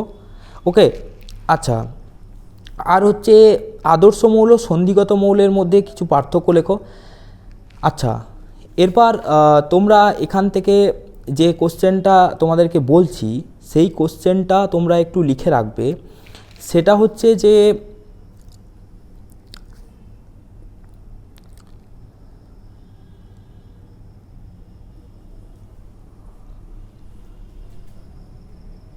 দেখো কোশ্চেনটা হচ্ছে দীর্ঘ পর্যায় সারণী কাকে বলে, তোমরা একটু লিখে নেবে এটা। আধুনিক পর্যায় সূত্রানুযায়ী মেন্ডেলিফের পর্যায় সারণী অনুসরণে মৌলের পরমাণুগুলির ইলেকট্রনের বিন্যাসের ভিত্তিতে নীলস বোরস যে পর্যায় সারণী প্রকাশ করেছিলেন তাকেই বলা হয় দীর্ঘ পর্যায় সারণী, যেটা বোর সারণী নামে পরিচিত। মানে কি, মানে পারমাণবিক ক্রমাঙ্ক অনুযায়ী, এইটাই মানে পারমাণবিক ক্রমাঙ্ক অনুযায়ী বা আধুনিক পর্যায় সূত্রানুযায়ী, বা এভাবে বলতে পারো আধুনিক পর্যায় সূত্রানুযায়ী। আধুনিক পর্যায় সূত্রানুযায়ী কী করা হয়েছিল? মৌলদের ইলেকট্রনীয় বিন্যাসের ভিত্তিতে। কি করে? মৌলদের ইলেকট্রনীয় বিন্যাসের ভিত্তিতে, এটা কিন্তু মনে রাখবে, মৌলদের ইলেকট্রন বিন্যাসের ভিত্তিতে বিজ্ঞানী নীলস বোর যে পর্যায় সারণী দিয়েছিলেন সেটাকেই বলা হয় দীর্ঘ পর্যায় সারণী। ওকে, তোমরা এটা কিন্তু লিখবে, দীর্ঘ পর্যায় সারণী কি। এখান থেকে একটা কোশ্চেন আসে, সেটা হচ্ছে দীর্ঘ পর্যায় সারণীরও কিছু ত্রুটি ছিল, সেই ত্রুটিগুলো একটু তোমাদের কিন্তু দেখতে হবে। দীর্ঘ পর্যায় সারণীর কিছু ত্রুটি ছিল, সেগুলো তোমাদের একটু দেখতে হবে। দেখো দীর্ঘ পর্যায় সারণীতে মানে আমাদের কটা 7টা পর্যায় আর 18টা গ্রুপ আছে, কিন্তু তোমরা দেখবে পর্যায় সারণীর নিচে এই যে ল্যান্থানাইডস মানে বিরল মৃত্তিকা মৌল আর অ্যাক্টিনাইডস, এগুলোকে কেন পৃথকভাবে রাখা হয়েছে? এটা একটা দীর্ঘ পর্যায় সারণীর ত্রুটি বলতে পারো। মানে এদেরকে কেন ওই জায়গায় ঢোকানো হয়নি, মানে ওই যে আমাদের 6 নম্বর গ্রুপগুলো ছিল ওইখানে কেন আমাদের ঢোকানো হয়নি, মানে অ্যাকচুয়ালি হচ্ছে মেন্ডেলিফের পর্যায় সারণীর মতো এখনও কিন্তু এই ল্যান্থানাইড আর অ্যাক্টিনাইডসকে কিন্তু আলাদাভাবে রাখা হয়েছে, এদেরকে কিন্তু ওর মধ্যে রাখা হয়নি। আর দ্বিতীয়ত হচ্ছে একই সারিতে বা একই সারণীতে একই মৌলের সমস্ত আইসোটোপগুলি একই স্থানে রাখা হয়েছে, এটা একটা। আর এখনও একটা জিনিস হচ্ছে ওই হাইড্রোজেনের অবস্থানটা নিয়ে এখনও গবেষণা চলছে, ওটা পরে চেঞ্জ হতে পারে। তো মোটামুটি মেন যে ত্রুটিটা সেটা এটা বলতে পারো মেন ত্রুটি। ওকে, যদি একটা পরীক্ষায় ত্রুটি বলে এটা বলবে, আর সেকেন্ড কোন ত্রুটিটা বলবে সেটা হচ্ছে যদি ইলেকট্রনের বিন্যাসের ভিত্তিতে হিলিয়ামের অবস্থান 2 নম্বর শ্রেণীতে হওয়ার কথা ছিল, কিন্তু নিষ্ক্রিয় গ্যাসের সাথে ধর্মের সাদৃশ্যের জন্য তাকে 18 নম্বর শ্রেণীতে দেওয়া হয়েছে। মানে হিলিয়ামের যদি ইলেকট্রন বিন্যাস করো তাহলে হিলিয়ামের যদি ইলেকট্রন বিন্যাস করো তাহলে এর কিন্তু কোথায় থাকা উচিত ছিল, এর কিন্তু থাকা উচিত ছিল তোমার হচ্ছে 2 নম্বর শ্রেণীতে। হিলিয়ামের থাকার উচিত ছিল কিন্তু 2 নম্বর শ্রেণীতে, এটা কিন্তু মনে রাখবে। যদি এর ইলেকট্রন বিন্যাস করো তাহলে হিলিয়ামের ইলেকট্রন বিন্যাস অনুযায়ী আমাদের থাকার কথা ছিল 2 নম্বর শ্রেণীতে, বাট হিলিয়ামকে রাখা হয়েছে কোথায়, 18 নম্বর শ্রেণীতে। এই দুটো ত্রুটি দীর্ঘ পর্যায় সারণীর, এই দুটো ত্রুটি কিন্তু রয়ে গেছে। ওকে, এই দুটো ত্রুটি কিন্তু ভালো করে তোমরা করবে। তো মোটামুটি পর্যায় সারণীর ব্যাপারে ডিটেলসটা বললাম। এবার পর্যায় সারণীতে পর্যায় আর শ্রেণী বরাবর এই মৌলগুলোর কিছু ধর্মের পর্যায়বৃত্তটা কিভাবে পরিবর্তিত হয় সেটা আমরা আলোচনা করব। তো কি কি পর্যায়বৃত্ততা আলোচনা করব সেটা আগে তোমরা দেখে নাও, কি কি পর্যায়বৃত্ততা আলোচনা করব। তো দেখো মৌলদের পর্যায়বৃত্ততা এবার আমি দেখব কীরকম। দেখো একটা মৌলগুলো এই পর্যায় বরাবর মানে বাম দিক থেকে ডান দিকে গেলে তাদের কিছু কিছু ধর্ম আছে যেগুলো নিয়মিত পরিবর্তন হয়, বা শ্রেণী বরাবর মানে উপর থেকে নিচে গেলে কিছু কিছু ধর্ম আছে যেগুলো নিয়মিত পরিবর্তন হয়। তো কি কি আছে, যেমন হচ্ছে পরমাণুর আকার, ঠিক আছে, ধাতব অধাতব ধর্ম, আয়নাইজেশন শক্তি, তড়িৎ ঋণাত্মকতা, ইলেকট্রন আসক্তি ও জারণ বিজারণ। তবে তাহলে মৌলগুলোর পর্যায় সারণীতে মৌলগুলোর পর্যায় বরাবর বাম দিক থেকে ডান দিকে এবং শ্রেণী বরাবর উপর থেকে নিচে গেলে মৌলগুলোর কিছু ধর্মের নিয়মিত পরিবর্তন লক্ষ্য করা যায়। এই ধর্মগুলি হলো কি, পরমাণুর আকার, ধাতব অধাতব ধর্ম, আয়নাইজেশন শক্তি, তড়িৎ ঋণাত্মকতা, ইলেকট্রন আসক্তি, জারণ বিজারণ ধর্ম। এইগুলোকে বলা হয় মৌলের পর্যায়গত ধর্ম। ওকে, এবার কিছু কিছু মৌলের বিভিন্ন বর্ণ থাকে, বিভিন্ন গন্ধ থাকে। তো মৌলের বর্ণ, গন্ধ, চৌম্বক ধর্ম, দাব্যতা, তেজস্ক্রিয়তা, এই কটা প্রপার্টি, এই কটা ধর্ম কিন্তু পর্যায়গত ধর্ম নয়। মৌলের বর্ণ, গন্ধ, চৌম্বক দাব্যতা, তেজস্ক্রিয়তা এরা কিন্তু পর্যায়গত ধর্ম নয়। তাহলে আমাদের এখন এই পরমাণুর আকার, ধাতব অধাতব ধর্ম, আয়নাইজেশন শক্তি, তড়িৎ ঋণাত্মকতা, ইলেকট্রন আসক্তি এইগুলো জানতে হবে যে পর্যায় এবং শ্রেণী বরাবর কিভাবে এবং জারণ বিজারণ কিভাবে এটা চেঞ্জ হয়, পর্যায় বরাবর কিভাবে চেঞ্জ হয় এবং শ্রেণী বরাবর কিভাবে চেঞ্জ হয়। ওকে, তো ব্যাপারটা হচ্ছে যে আজকের ভিডিওটা অনেক লেন্দি হয়ে গেছে, তো আমি আপাতত এখানেই স্টপ করছি। এই মৌলদের পর্যায়বৃত্ততা মানে হচ্ছে পরমাণুর আকার, ধাতব অধাতব ধর্ম, আয়নাইজেশন শক্তি, তড়িৎ ঋণাত্মকতা, ইলেকট্রন আসক্তি ও জারণ বিজারণ ধর্ম, এটা আমি নেক্সট লেকচারে বানাবো। নেক্সট যে লেকচারটা আসবে সেটা খুবই তাড়াতাড়ি আসবে, 2 বা 3 দিনের মধ্যে আসবে। তো তোমরা যেগুলো পড়ালাম সেগুলো ভালো করে পড়বে এবং যে বইয়ে যে পর্যায় সারণীটা আছে সেই পর্যায় সারণীটা আঁকবে এবং একে গ্রুপ অনুযায়ী কী কী মৌলগুলো আছে বা শ্রেণী অনুযায়ী কী কী মৌলগুলো আছে সেগুলো একটু মনে রাখার চেষ্টা করবে। ওকে, এবং অবশ্যই তোমরা কিন্তু ভালো করে তোমরা কিন্তু পড়বে এবং খাতায় লিখবে, এবং পর্যায় সারণী খুবই ইজি। আর আমি পর্যায় সারণী থেকে অ্যাসাইনমেন্টটা 2-1 দিনের মধ্যে দিয়ে দেবো। তো আমাকে 8101230043 নাম্বারে হোয়াটসঅ্যাপ করবে। যারা এখনও অ্যাড হওনি তারা আমার গ্রুপে অ্যাড হয়ে যাবে। এবং অবশ্যই দেখো একটা কথা তোমাদেরকে বলি, তোমরা যখন পড়বে তখন সেটা কিন্তু খাতায় লিখবে এবং কোশ্চেন অ্যান্সারগুলো করার চেষ্টা করবে। ওকে, তাহলে নেক্সট দেখা হচ্ছে নেক্সট লেকচারে। এই পর্যায় সারণী সেটাই হবে লাস্ট লেকচার এবং সেটাতে এই জিনিসগুলো নিয়ে ডেসক্রাইব করা হবে। ঠিক আছে, তবে আজকের জন্য এখানেই থাক, ভালো করে সবাই পড়তে থাকো, দেখা হচ্ছে নেক্সট ভিডিওতে।